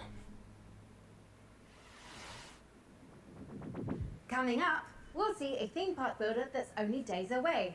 Releasing on PC later this week, Park Beyond is a spiritual successor to classics like Roller Coaster Tycoon, Park Beyond Coaster die Woche, ja. Tycoon 2, Roller Coaster Magnate 9, Roller Coaster Altair 27, and Roller Coaster God Emperor 40,000. Okay, let's not go off the rails. Look, as fun as the carnival is, we all know the games Tycoon God Emperor 40k, what? Also so eine Achterbahn-Bausimulation bei den Orks aus Weitere würde ich schon feiern. Do you perceive the invisible thread that connects us to each other? The emotions that unite us without us even realizing it? The desire to move forward, to surpass our limitations. Das ist ein komischer Trailer. Take on challenges greater Aber than wahrscheinlich pure Absicht. All these feelings make us visioneers. Visioneers are architects who are dedicated to making their childhood dreams a reality, empowered to achieve the impossible. Architects who want to offer the world their most beautiful memories. Free spirits in search of adventure and new challenges. Indelible moments of amazement and laughter with those we love. Become a visionary. Go beyond the Conny, wer spielt so ein Aufbauspiel mit Controller? Skilldiff, Lell.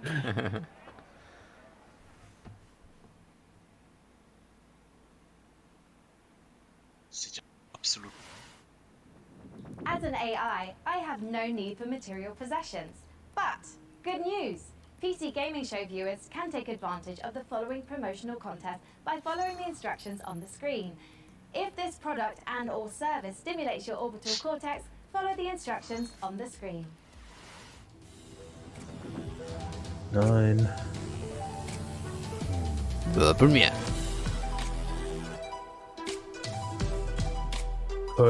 Premiere. Oh, Paizo. Puffer, ne? Evil stirs in the depths of Gallowsmire. 3 heroes step forth to contain the darkness within. I don't want any more. A peerless skill. A cunning rogue, full of deadly surprises. Hä, was ist das für eine Animation? Sie war aber gar nichts, da kommt Dult raus. Also es war halt hier so ein Auto, also ein Autobahn einfach. Du musst nicht, also ne? Du musst dich glaube ich nur bewegen.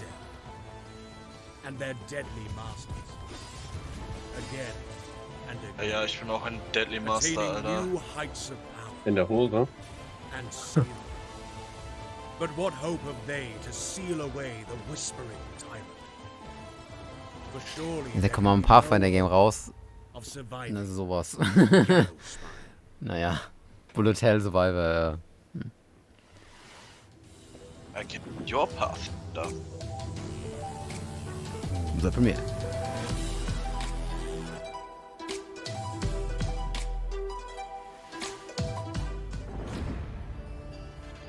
Introducing Diesel Legacy. Diesel Legacy. Jetzt mit Vin Diesel. Join the open beta now on Steam. 2 versus 2 action. That's what she said. Down, but not out. Was? 2 versus 2 action.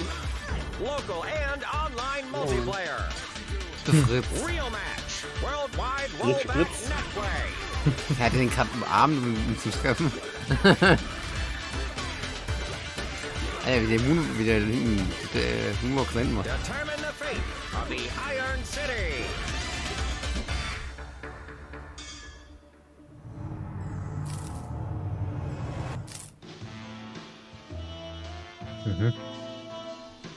Oh, Pixelart. It's time we honor an overlooked hero. The noble delivery cyclist, powering the gig economy with their aching calves. Oh, now, you might ask, hey, Sean, new are you just feeling a little guilty because you can't Waffengewalt. someone has to deliver the Schmutznation. order before you noticed? In short, yes. But if this next exclusive is anything to go by, we'll all be saluting the delivery workers of this fine nation. Parcel Gosh dang it. Corps. Let's take a look at Parcel Core. Oder Core. Parkour. Pearl Premiere. Parkour. Parkour. Diggy, hol. Okay, auch anfangen. Hello, Inquisitive Fuhrer. My name is Will Barr, and that was an example of a micro teaser. You see, when you're shilling on behalf of an obscure video game developer like Billy Goat Entertainment, you have a finite amount of time to explain why discerning intellectual players, such as yourself, should be excited about being thrust into the exciting, high-octane world of Parcel Core. That's right, escape the mundanity of daily life and slip into the spandex of one of our many colourful bicycle messengers. Embrace the gig economy and forget the security, stable salary and basic workplace rights less cool jobs offer as you race through town, weaving through alleys, defying gravity as you ride up walls, leap from rooftops, Genau, die Sätze. Ich bringe auch mal die Tische. Sieht aber mehr Spaß aus als Death Stranding. Without all the cool traversing Ja. stuff. So yeah, really just the No cap. exploitation. But I digress. Sign a casual work agreement with one of 3 rival courier corporations, all vying to become the most profitable business in town. But be warned, a maniacal scheme is afoot that threatens more than just the business model our protagonists operate under. Jetzt kommt die Warum hat der einen Granatwerfer? So it's up to you, bicycle courier, to deliver this foot-long grilled chicken, cheese, and chorizo melt and save the world. What the fuck? Diese Was habe ich mir jetzt gerade angeschaut, Alter? Immerhin war es einzigartig. Schwein. Fliegenschwein. Also dieses Fabledom, ne? Oder? Hi everyone, I'm Max from Greynight Games, a two-man studio based in Sweden, working on the game Fabledom, Ja, currently available in early access. Das sind 2 Leute. Fliegenschweinchen. Schwein. Das ist ganz cool. Hat Hannes geschrieben. Hi, Peppa Pig.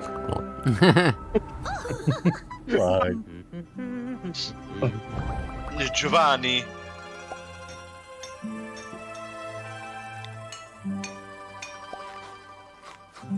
Klonk, Klonk. Kennt ihr noch Klonk, das Spiel? Weißt du, für der PlayStation 4 oder was? Viel älter. C-L-O-N-K, das war so ein...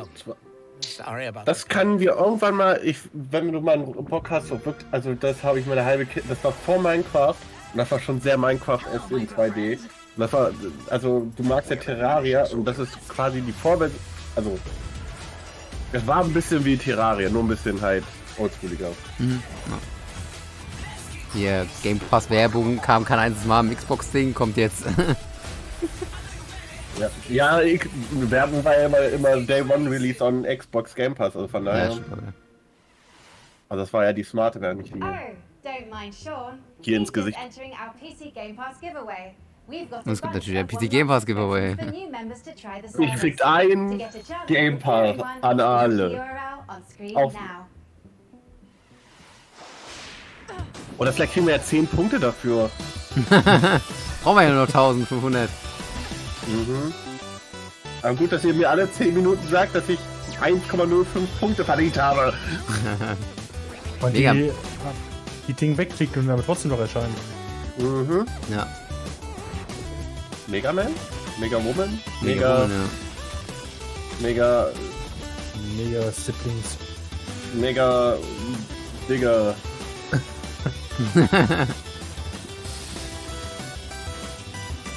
Ich war nie in Mega Man Business drin, um zu wissen, wie die Lore da ist. Mega Mo. Oh, bitte Level Editor, okay.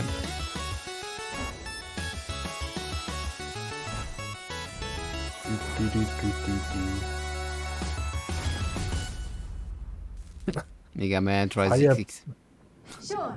Before we continue with more exciting previews, I've generated a simple tactic to improve the show's revenue stream. Well, yeah, great. Tell me more. I've allowed viewers to pay a small fee for a bespoke on-screen shout-out. Got good 228, right? Great to be watching PC Gaming Show once again. Excellent work, Sean and co. Hey, I'm touched. And a little wealthier. Keep them coming. See Blaze Paladins, right? Did Sean actually fire his team? Dick move, bro. Have to understand that this show needs to focus on long-term sustainability. Fired by Sean 23, right? I have sworn the blood oath. My vengeance will not be denied. Okay, it looks like that's it. Our shoutouts feature is broken. I'm so sorry. That's going to be all for shoutouts. I haven't logged any errors, Sean. Well, I'm seeing red flags across the board, and it's a real tragedy. Just can't be helped. Just like I can't help wanting to see more Was ist dieses Ding mit dem previews. Handy? And with that, here's Creepy Jar's new sci-fi survival game, Chimera.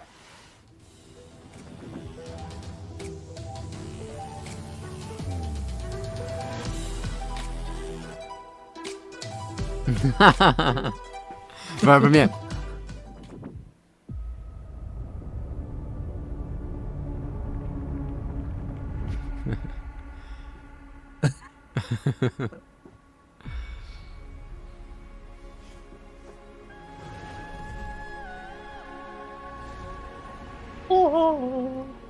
Geräusche, die ich mache, wenn ich meinen kleiner C gegen den Schrank stoße. Wo ist der Fuß am Angst?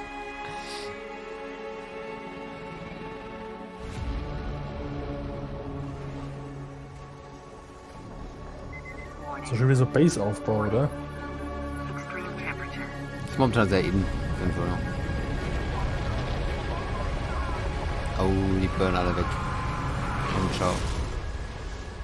Ich habe ihn schreien gehört.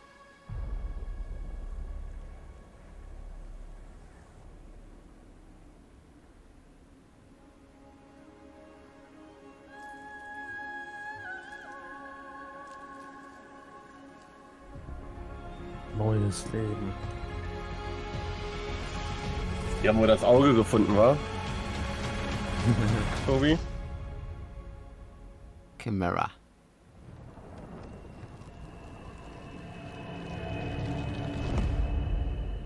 Du weißt wieder, bei der Trailer war jetzt wieder, ja. War jetzt doch nicht.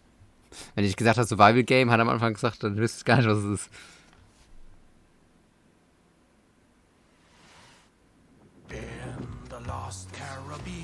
Oh. Münchner. Mini. Oder sowas in der Art heißen. Ich weiß gar nicht, wie die genau heißen, aber in München auch immer.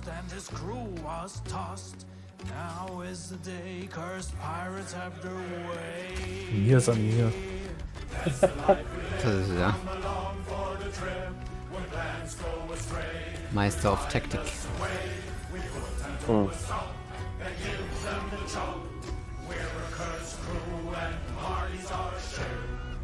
Soul magic restores our crew from before, yes, before. Black pearls in our chest, let us finish the quest now. This treasure we will find with our powers combined.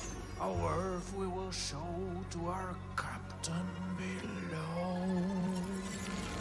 The Inquisition blocks our way. They see us as prey.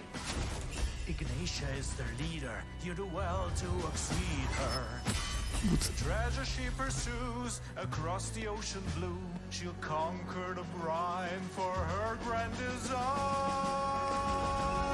That's the life we live. Come along for the trip.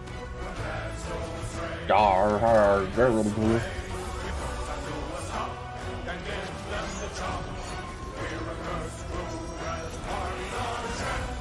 Shadowgun mit, genau. Jupp. Da, Mimimi. So heißt es.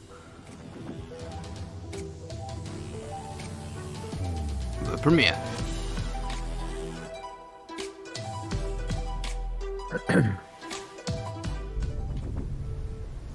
Space.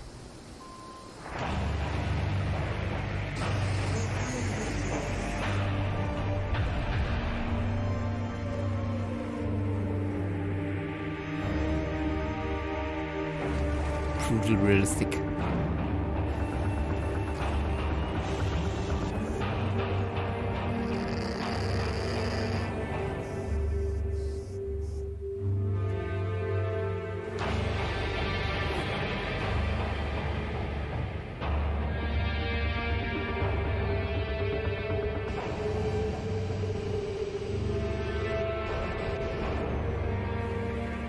Warum ist der genau da überhaupt hochgefahren? War voll useless jetzt.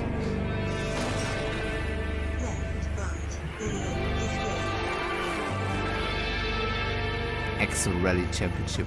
Die müssen auch erstmal kommen. Exo Rally Championship might be racing its way across the stars. It's already racing its way into my heart. Anyways, if you're not aware, I've got something of a history with the real-time strategy genre. And funnily enough, at labs like DeepMind, those same RTS games just so happen to be a valuable testing ground for world-leading AI research. Curious. Can it be just a coincidence, then, that I'd end up the kind of man to name himself an AI visionary? I mean, probably. But what's no coincidence is my excitement for the eagerly anticipated RTS from former Warcraft and StarCraft devs at Frost Giant Studios. It's Stormgate. And today, we don't just get the chance to get some exclusive first look at some Stormgate gameplay, but we're also joined by Frost Giant's president and game director, Tim Campbell, here to tell us exactly how Stormgate will delight all minds, artificial or otherwise. Thanks so much for joining us, Tim. Thanks, it's great to be here. Now, I've been following Stormgate for years, but for those of us who haven't, what is Stormgate? Stormgate is our modern take on the classic real-time strategy game formula. It's what we think of as a spiritual successor to franchises like Warcraft, StarCraft, Command & Conquer. Real-time strategy games are the type of game where you can control an entire battlefield. So this classic RTS formula includes harvesting resources, building sprawling bases, commanding huge armies on the battlefield. What is it about Stormgate that's new? We believe that the RTS genre is something that should be enjoyed by players of all skill levels. And so we put a lot of effort into making sure that Stormgate feels good, whether you're a pro with high technical skill and you love competitive play, or whether it's something that you just want to be able to relax with and experience a story. Now, Tim, I understand that you brought for all of us, but in particular for me, a present to show today. What are you going to show, Tim? We are going to show gameplay from the pre-alpha of Stormgate. Yeah. Now this is something that we are big believers in at Frost Giant. We want to share this current state of the game today. Let's take a look. Oh, Tim, I'm so excited. And right away, this looks like an RTS. Tell me what we're seeing. This is the classic start to a 1v1 match. What you're seeing here is the human faction as they're sending workers out to harvest resources. Right. They're starting to construct building. They actually build them by ground up. And you can see them now starting to train troops so they can have an army that goes out and field fight. Yeah, and I mean, right here we see in the corner coming up, this looks like a scout unit. Yeah, that is literally a cybernetic dog with laser eyes. It is called the Das ist doch von den alten StarCraft-Machern, oder? Genau, der Kack sagt auch, ja. Ja, also das sieht, also ich finde, man sieht da schon am Style sehr eindeutig. Ja, klar. Das könnte auch kopiert sein, aber es sind ja wirklich die von damals. It really is, and this is something that we've embraced early game. The Scout unit has been designed so it can actually sense units beyond its sight radius. So it's awesome. Especially useful early on. So we're heading into what looks like the first engagement of this game. What are we seeing? Well, what we're seeing right here is the Red Scout getting surprised by a group of blue troops coming through the Light Force, which is a new train type and a twist on the tactical battlefield here. And how do these Light Force work? The Light Force lets smaller units move through them. They have concealment. It's allowed Blue to raid Red's base, in which case Red is barely getting a turret built with their speed building from their workers, a human faction advantage. And they're about to pop out a couple extra defenders here from their mech base. So we got these huge mechs, and I mean, just visually, it looks like they are countering the heck out of these blue infantry, but can these red mechs fit through the forest? No, they're too big to go through. They're heavy units. They're designed to use their chain guns to go through groups of enemies, but they can't fit through the Light Force, which Blue knew and used to his advantage. Okay, so we're in mid-game. This is normally where you make some big tech decisions. What's Red up to?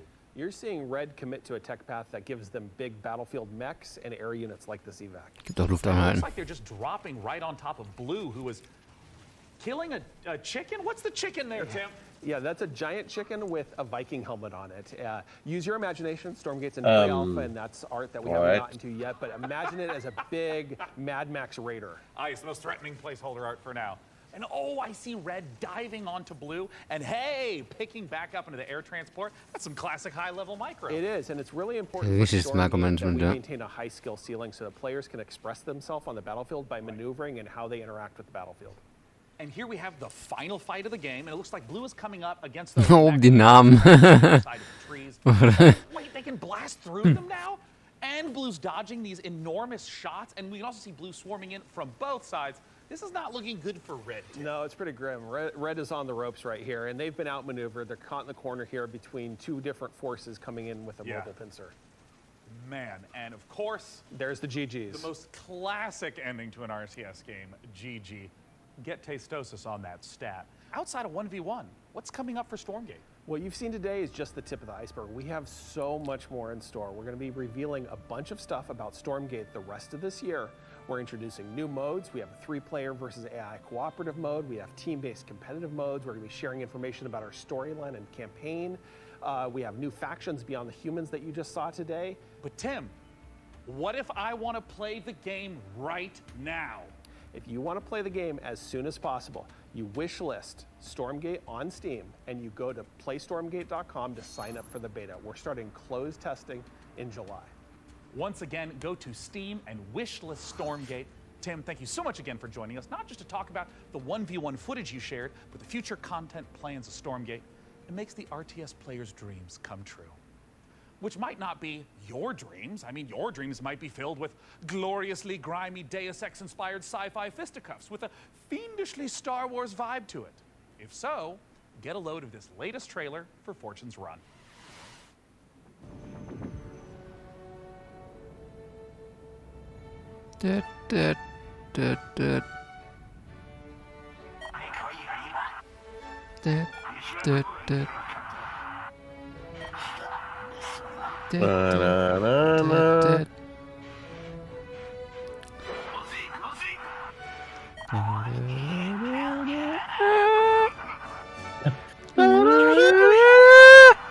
Oh Gott.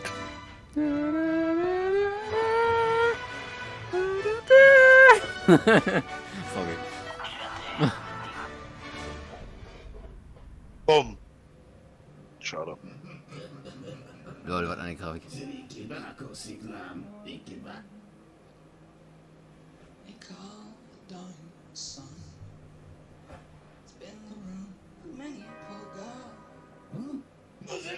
Das ist die All Your Base Belong to Us. Oh Gott.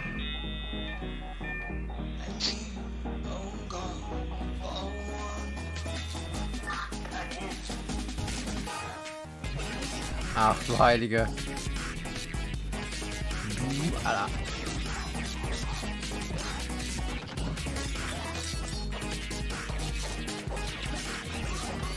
Das war ja House of the Rising Sun in übel abgespaced Kombination, ey.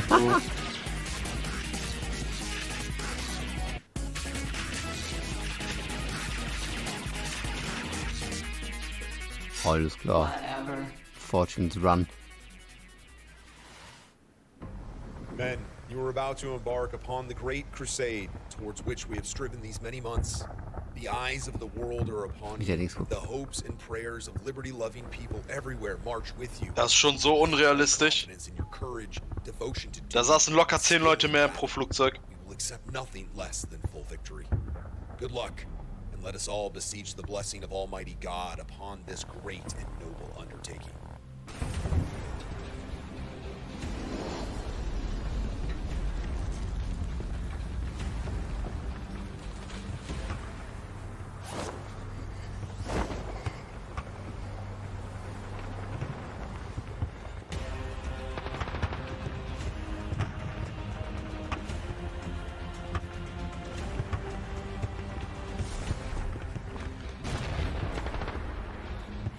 Oh, das ging auf die Knie.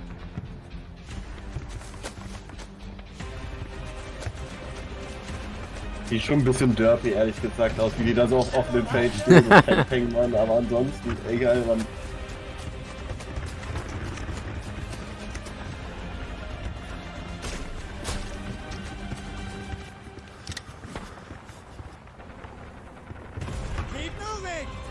Toll. Oh Mann, aber Parkour-Run.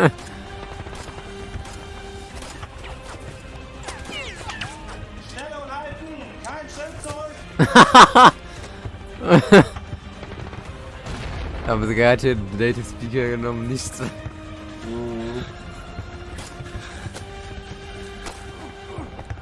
Das 10 Millionste Weltkriegsspiel. Dabei sieht's auch noch schlecht aus. Movement her wirklich das gerade eher wie VR, also untenrum.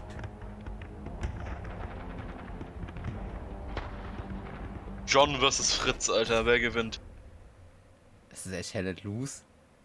Was? No way! Hä? Das sah viel zu schlecht mit Hell Let Loose aus. Nee, shit.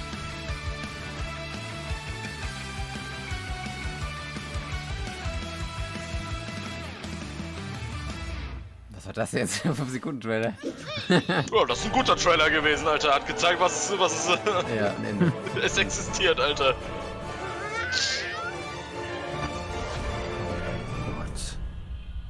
Okay. Und es geht einfach weiter, Alter. Bullet Magic. Was passiert denn hier schon wieder? Abgedrehte Kugel passieren. Ja.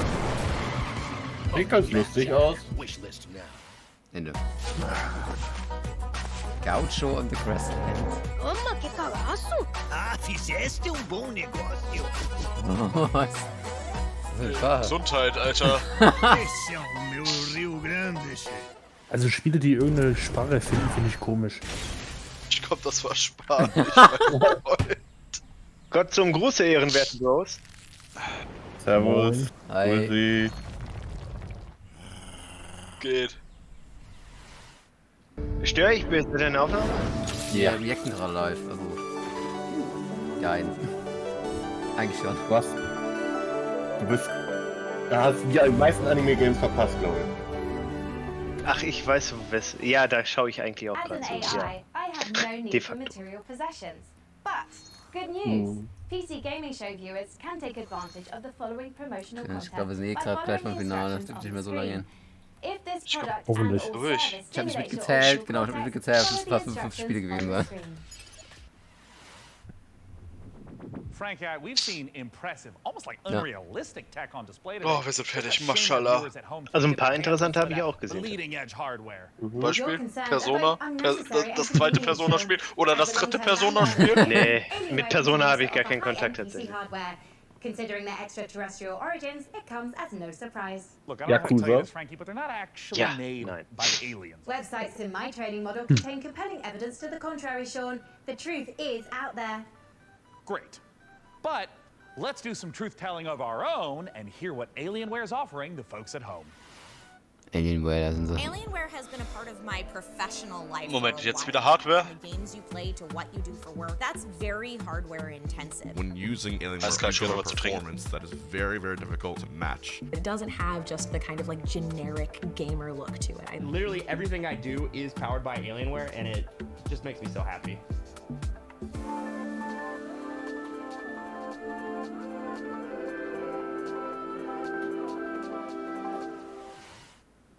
Don't miss your shot at Alienware giveaway goodness. Scan that code now. I mean, Frankie, can you believe this? We got an Alienware M18 laptop with an Intel Core i9 processor for the fine price point of free?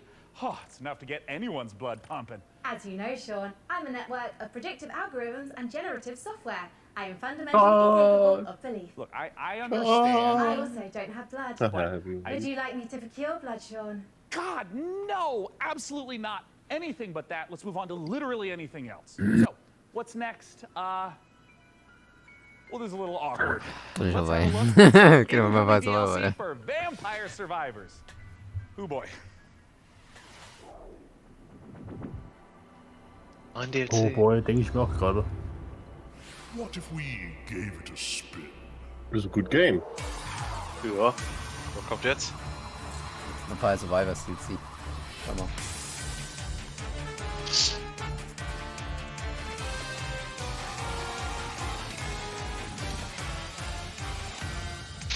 Ganz ehrlich, den Entwicklern, denen scheint auch die Sonne aus dem Arsch, ehrlich.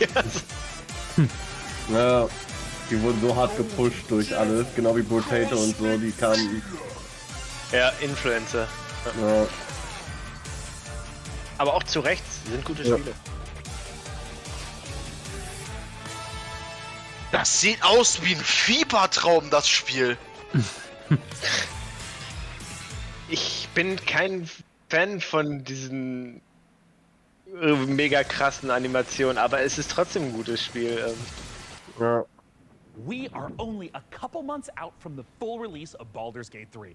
I literally cannot tell you how excited I am to try out some of the character builds I've got going on up here. I'm thinking of running like a mage tank kind of vibe. And wait, Frank, can you generate? Ich weiß immer noch nicht, was Baldur's Gate ist. Art for me in like a D&D style. Ein Spiel. Like, look, I want to be a wizard, like fully Gandalf out with like a staff. Jetzt zeigt doch irgendwas einfach. Give me a sample piece of art. One moment. Here you are. Oh dear God. This was generated in seconds, while a professional artist's work would take hours, if not days.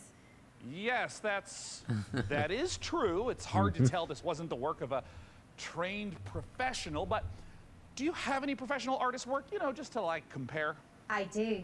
Thanks to the YouTube animators extraordinaire at MASH. Here's an original animation for Larian's Baldur's Gate 3. My fellow adventurers, the road to Baldur's Gate has been long. We have fought cultists of a strange new god, battled packs of fearsome gnolls, and gone toe-to-toe with creatures from beyond this plane. Today we faced our greatest foe yet. He was just so strong. And I think his blood was acid? I'm not sure how that even works, like, anatomically. Tomorrow, we find higher ground, then rain down upon him with 100 arrows. No. First, I will incapacitate him with a fit of hideous laughter. Then, we will fill his bog with grease and set it on fire. And if he attempts to escape the blaze, fear not, for I will keep my eye out for him. Please don't. Even Lae'zel's puns are more amusing.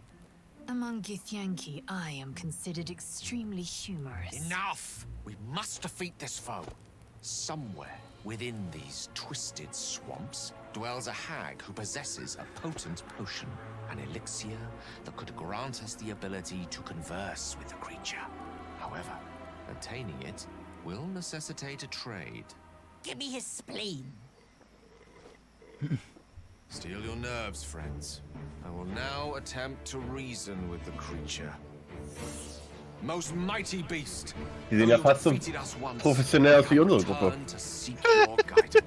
Impart your knowledge upon us and teach us the source of your power. Spleen. Also wir sind perfekte Gruppen immer. Also das wäre so, als hätten wir bei einem Divinity einen Tank gemacht, der nicht von unseren Healer geheilt werden kann. Ja, wenn wir was smart, also das ist... Ever since the hag turned me into a frog, I've been down in the dumps.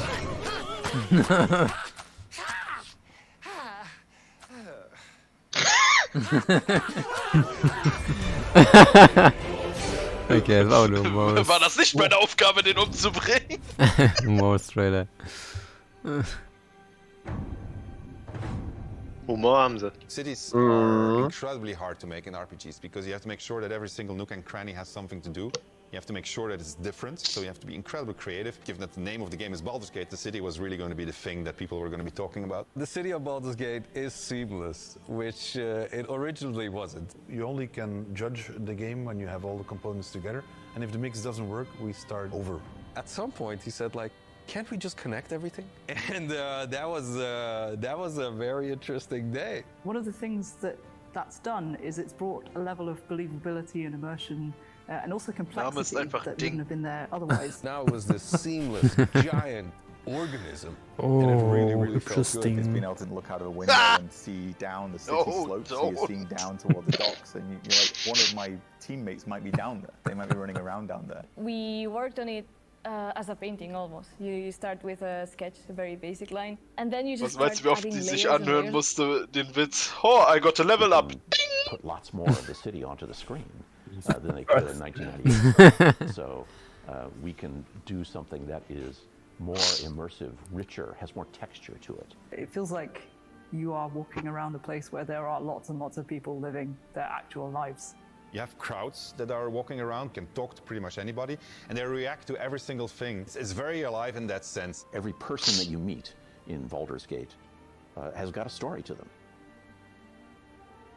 All the things that you have done up to the city really matter. You can really feel the conclusion of everything. War das Game Co-op oder nicht? We actually build anticipation for all these characters that you've met through all these situations that you've been through.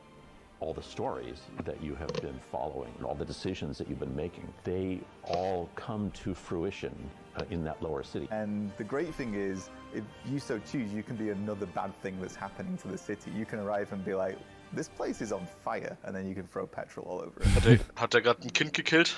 During production, we felt like the city was our destination. We spent, I think, 3 times, 4 times as much effort on the city than we originally planned. But the result, the feeling of walking in there is just fantastic. You have this constant jostling of things that are very much of the real world, and then you can indulge in the completely fantastical. And then when you walk into the city, the noise of everybody talking to each other, the knowledge that everywhere you look, you can go there and you can do something, the knowledge that you can fly through it, it's great. So the thing that I was the most afraid of when we started making this game turned out to be the thing that I'm the most proud of.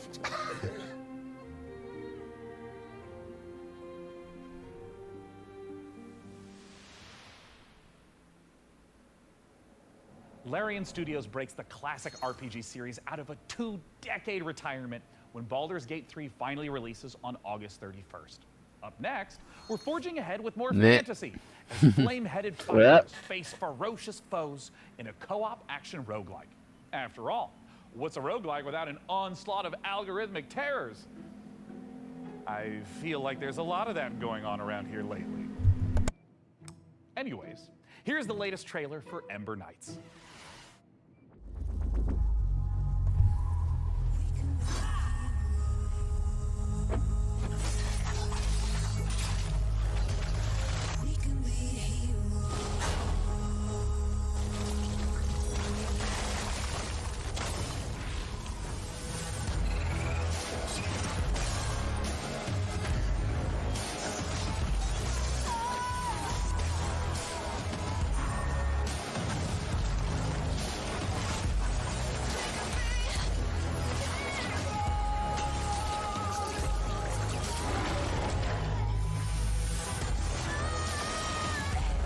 Geil.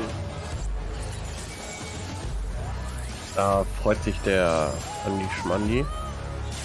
Ich stehe auf so eine Bullet-Hell-Scheiße. Nicht auf so eine. Ja, wie? Oh, ich dachte, das ist jetzt langsam vorbei. Ich bin Nein, müde. Beckmann. Ich will ins Bett. Ich muss in 4 Stunden aufstehen. Hätte dir früher überlegen sollen. Alter, warum ist Willkommen verdammt laut? Ich hab diesen Trailer gesoundmanagt. Korrekt. Ja, ich geh grad richtig ab, Alter. Erstmal richtig in die Disco jetzt. Waka waka chiu. Nochmal eine Runde Ecstasy und los! Und noch eine Runde und eine rückwärts! Okay, let's go!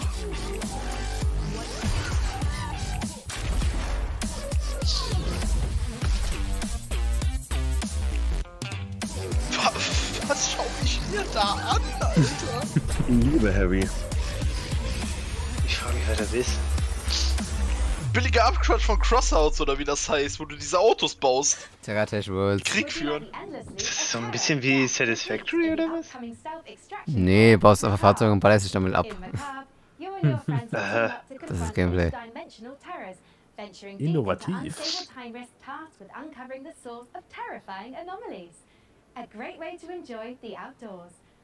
Hello, it's a bull anomaly. This exclusive debut will be out later this year in early access. World Premiere. Ach, die 100. Komm, ob ich das heute Abend schon gesagt habe, aber egal. Jedes Game ist eine Weltpremiere.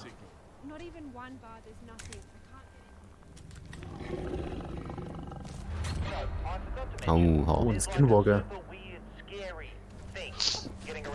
Okay, da bin ich raus. Ach, du auch? Ja. Wenn ihr ein ganz besonderes Vollscheiß-Format haben wollt, dann steckt der Beckmann und mich einfach mal in den Horror-Game. Also, wir kommen nicht aus dem ersten Raum raus, oder was? Ungefähr. It's weird. It's like time runs differently here. Guys, I think I found something.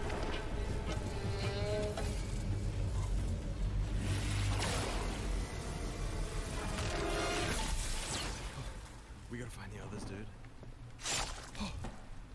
Ich sag's immer und immer wieder, die Antwort auf alles ist ein Flammenwerfer.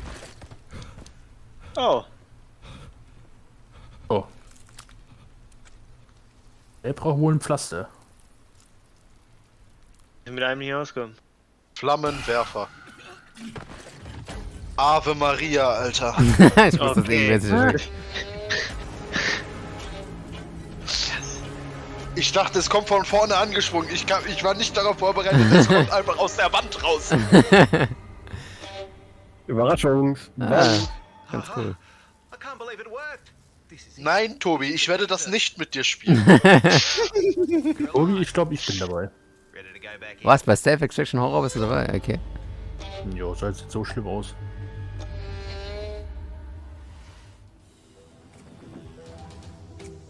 Ja, cool.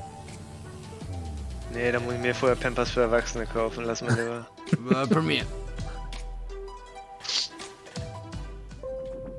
Space. Oh, was ganz Neues.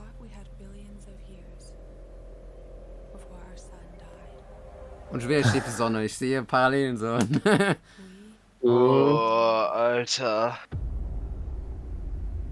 Immer sterben die Sonnen in diesem Spiel. Meine Gehirnzellen sterben bald. Du hast noch welche? Was ist das für ein Arztteil? Warum ist der so leise? Der letzte so lauter. Weil kein Dubstep. Wahrscheinlich ist es deswegen, ja.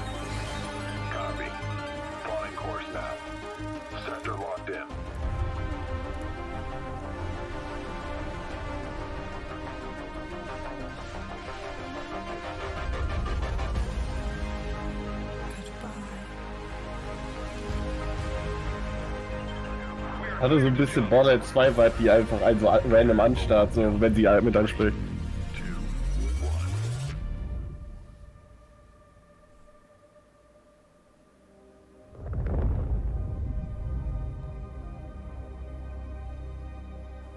Erdlos.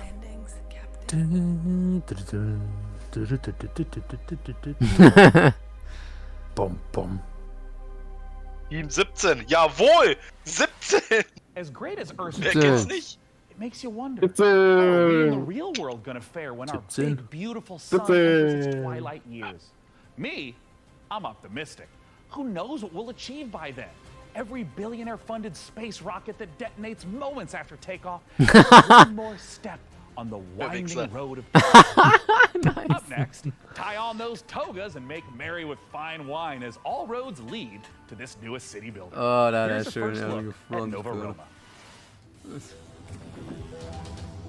War Premiere. Ach echt? Eine Welt.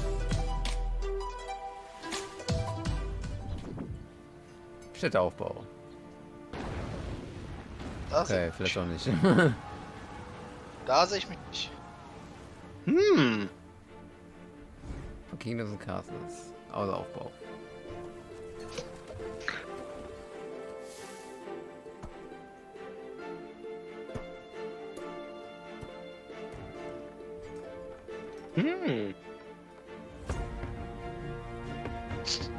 Very intriguing, yes.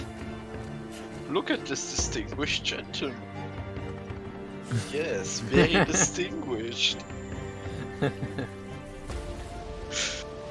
Distinguished Master Guardian. Da wäre ich gerne mal wieder. Oh, Hyperjustice, please. Jetzt geht's ab. Der Artstyle ist jetzt nicht so ganz mein Ding, aber an sich. Oh, ich finde den in Ordnung. Wenn da aber jetzt gleich steht, das Game made by Peter Molyneux, dann weiß ich bin raus. Wieso denn? War keine Ahnung.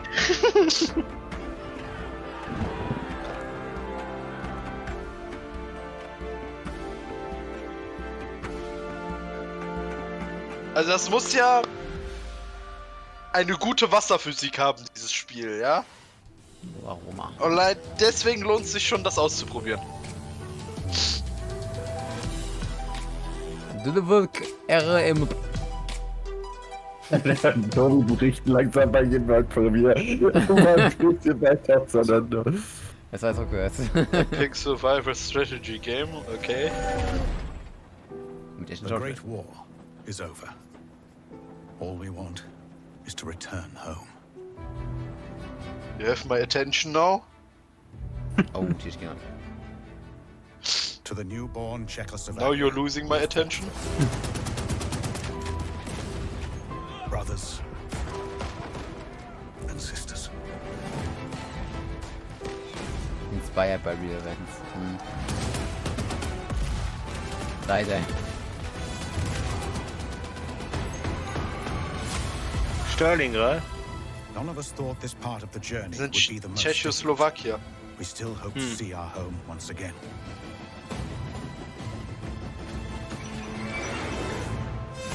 Across the endless snowfields of Siberia. Through territory disputed by the Red and White armies. Pong, pow, By armored train in a harsh Yeah, you lost my interest. Oh. far from our loved ones. Warum? Ich bin der. Ja, weil ich weiß, wie die Geschichte halt ausgeht. To make our way.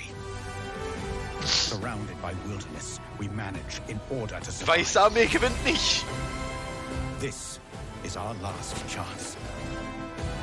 Jetzt kannst du die Geschichte ja umschreiben in dem Spiel. Train home. Then you have my interest again. Oder den Zucker bauen, gerade ist. Das ist die Hauptmission. Ach man, jetzt hat er sich verschrieben.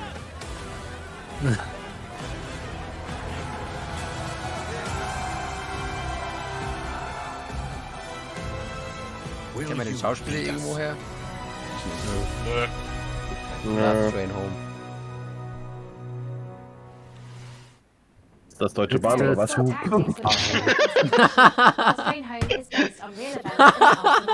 War I. However, historians continue to uncover records describing train passengers traveling homewards, some dating as recently as 2022. Whether any train home is truly da geht es noch, kleine Uhr. of academic debate. History is clear on one Zeit, ich hab thing, morgen frei. Das toll für dich, Andi, ich nicht. Game. High five, Andi. Jawohl. in my friendly neighborhood. Hey Gordon, it's Kyle. I know we're dropping this on you last minute. Müffen. We need you to head down to the Sunrise Street. Noch habe ich die Hoffnung, dass Poppy Playtimes Chapter 3 vielleicht noch was kommt. Noch habe ich Hoffnung. Das Game hat doch mal Städte gespielt. Bye. Das war This Horror. job of the day is always the worst.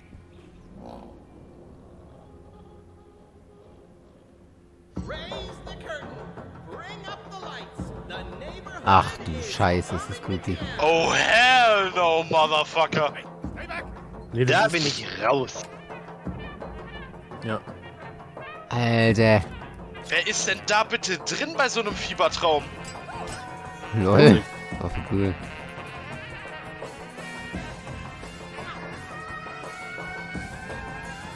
Let's do this. What the fuck, dieses Spiel.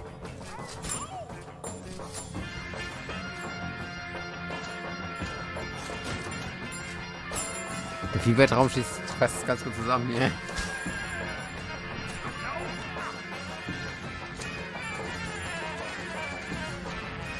Was ist das? Weil er jetzt irgendwelche Puppen weg, die sich töten wollen. Dein nächstes Spiel, Beckmann. Auf gar keinen Fall, da spritze ich mir lieber Heroin. Haben wir da jetzt schon was gefunden für Weihnachten? Nee, nein, nein. My friend in Muss ja unter 20 Euro kosten.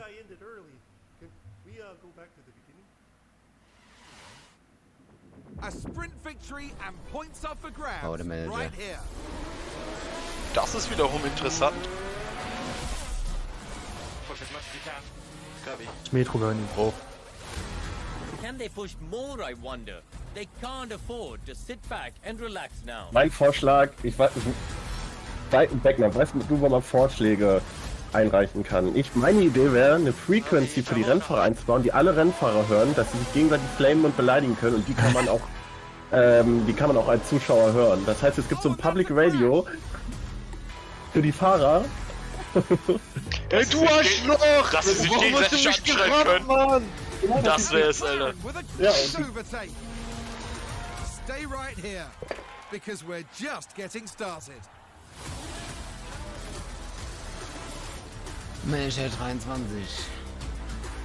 Das endet dann so wie damals der Chat in der Pause von CSGO. Hey Frank AI, how are the Bei metrics Seitenwechsel. looking? Are we like doing numbers? Das waren gute Zeiten. Considerable viewership, Sean.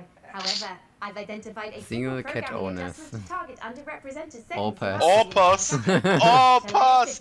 Well, hell yeah, let's do it. Ah, cornering the VTuber Das sollte, der Tesla soll ja eine Funktion bekommen, dass die über Bluetooth miteinander reden können, wenn da auch ein Tesla ist. Road Rage wird eine COD-Lobby. Oh. Weltpremiere. Danke, Mann.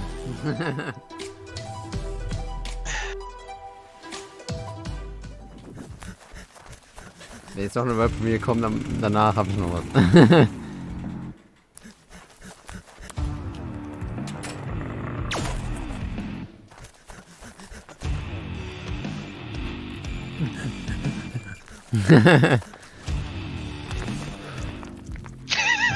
Ich mag das irgendwie.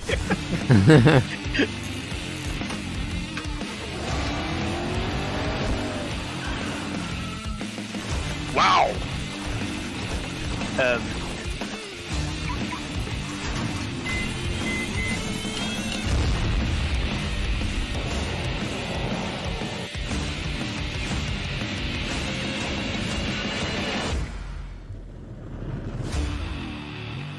Okay.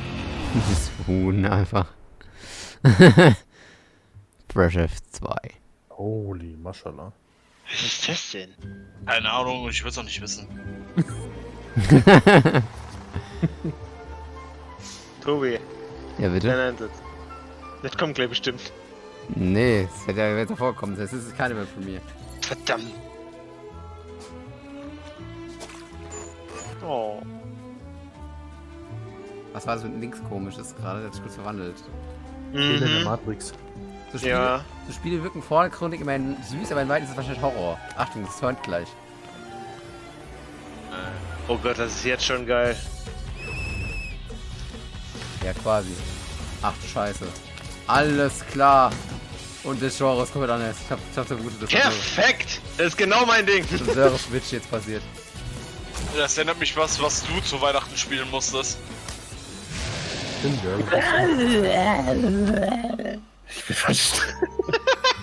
Bloomtown, okay.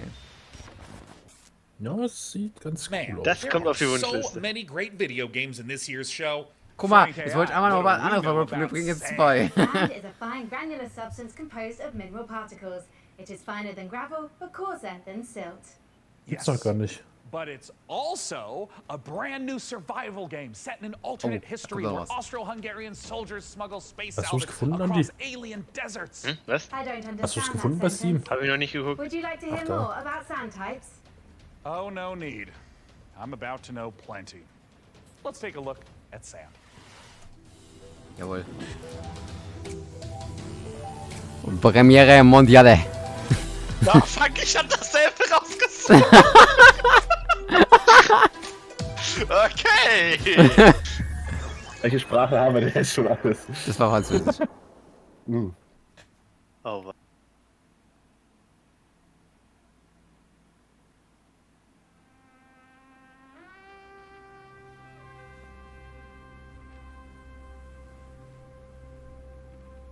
Tower House.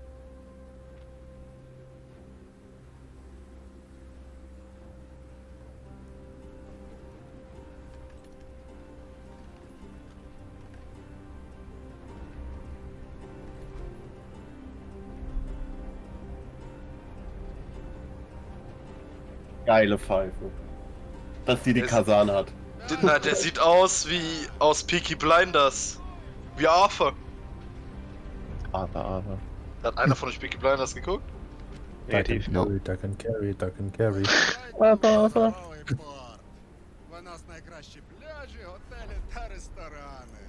Файно! Замовлю собі багатського м'яса та пива. А ви що, хлопці? Ну, раз ми ліпші, то попали себе шампанським і морським оленем. А ти ж, Петро? А я як завжди. Die sprechen Krakelschrift.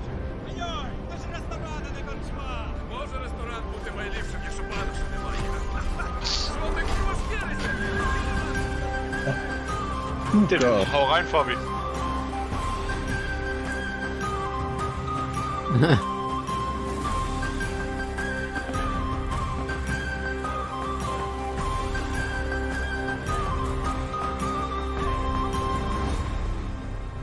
Sand. Oder Sand.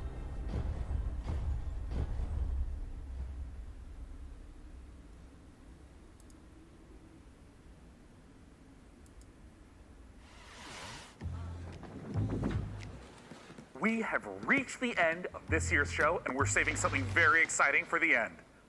Dune One more thing. Awakening, the survival MMO adaptation of the classic sci-fi series. Frank AI, what have you got for us for the big finale? If you like, I could fill the room with sand. That's a little literal, don't you think? But what if we had, like, costumes? Oh, dude, Hast du some noch was für really die cool Superpilot? costumes. We have the still suits, the royal garments.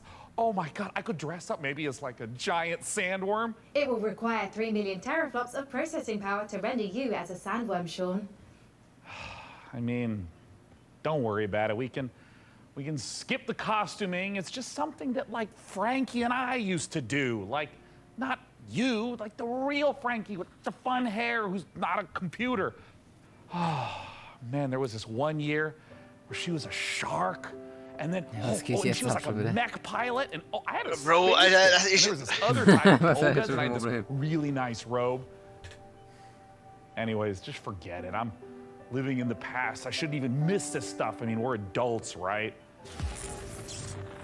Also jetzt, ja, Ideen installiert, weil ich echt Do you still want to do the costumes bit, Sean? I want to do the June dress-up bit so bad. I'm sorry I tried to fire everyone and make money with computers. Shut up and put the costume Hey, on. no. Hey, no.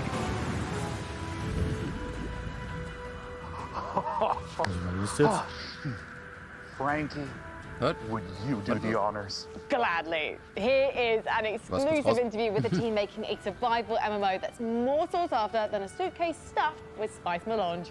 It's June Awakening. Keine Wort von mir, Beckmann, jetzt kurz sagen.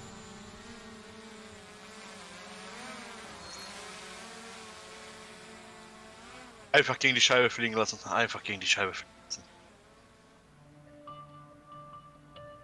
Bonk.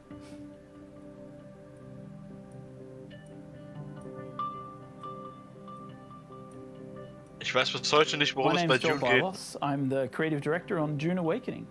So June Awakening is a survival, open world, massively multiplayer game. It is a game where players are invited to explore the world of June. They involve themselves in politics, they involve themselves in intrigue, they involve themselves in combat. They have to survive on the most dangerous planet in the universe. And through this experience, they come to know the factions in the world and the universe.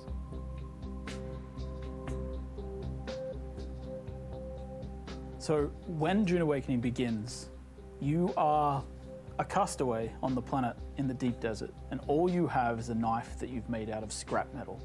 And you need to creep into enemy camps and knife them in the back and steal the water from their steel suits. By the end of the game, perhaps you're running a guild. You have a fleet of vehicles, ornithopters flying in formation, sandbikes cruising across the desert beneath them, tanks kicking up a cloud of dust as you drive to a spice blow in the distance in order to harvest with your guild. And you see in the distance another guild coming towards you, and just as you clash, you hear the rumble of a sandworm coming. That's combat in June Awakening. My name is Viljar Sommerbach. I'm the game director on June Awakening.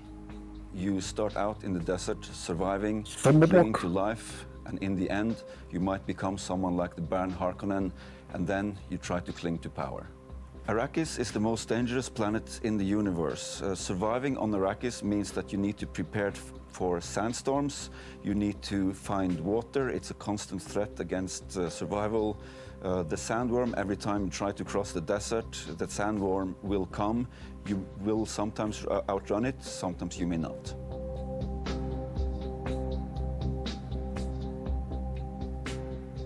June Awakening is built upon a foundation of 5 pillars. Survival, which is obviously everything you'd expect to see in a survival game. It's water discipline, it's the surviving the sandstorms that sweep across Arrakis. Then we have politics and intrigue, which speaks to the faction gameplay of the game. It's about, siding with one of the factions, thinking about how they work together, perhaps assassinating members of the other factions. Then there's infinite exploration. Infinite exploration, which is one of the things I'm most excited about, is how the world changes over time. We have a concept called a Coriolis storm, and when it sweeps across the landscape, the sands shift, revealing new points of interest, hiding others, making the game renewed every week. Then we have combined arms. Combined arms is our combination of vehicles, melee combat, range combat, and abilities all working together to create a seamless sandbox combat experience. And finally, we have expression and customization, which is really more than just talking about like the visual expression and customization, which of course we have armor sets and clothing and a robust character creation. But in addition to that, it's really about play the way you want to play. Do you want to be a trader? You can do that. Do you want to be a fighter? Of course you can do that. Do you want to be a spy? Maybe that's the gameplay you're looking for. All of these things built into these pillars. So the journey of the player, we've divided that into 4 parts. We think of them as survive, protect, expand, control. The survive part means that you're up against the planet itself and you're clinging onto life.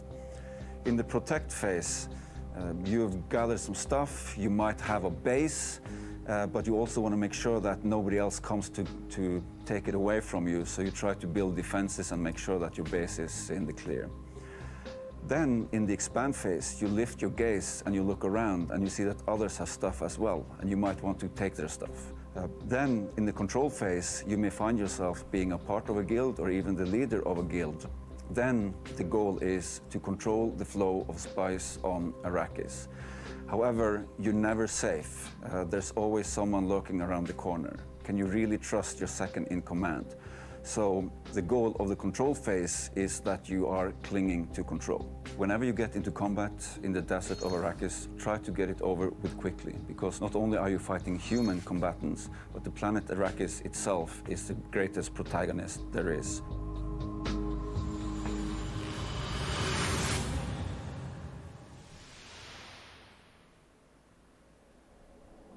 And with that, the PC Gaming Show 2023 is done. And what a show it was! And what a lesson for me, honestly. AI excels at plenty, but only an absolute doofus would think it can replace the human touch. I mean, you'd have to be an irredeemable bozo, like a real human dumpster to pull that. So that's the end of Frank AI? You are getting the band back together? I mean, yeah, if we get another show next year, then yeah, you betcha. If? Well, you know, Dakota, the guy's pretty smart. I mean, I think he's actually the CEO now of PC Gamer and all subsidiary publications and IPs. I think he's got some really great ideas, but he also caddies for some very influential people on the golf course. Life comes at you fast, I guess. Either way, see you next year. Bye-bye. Bye. Bye. Bye. Bye. Live my life.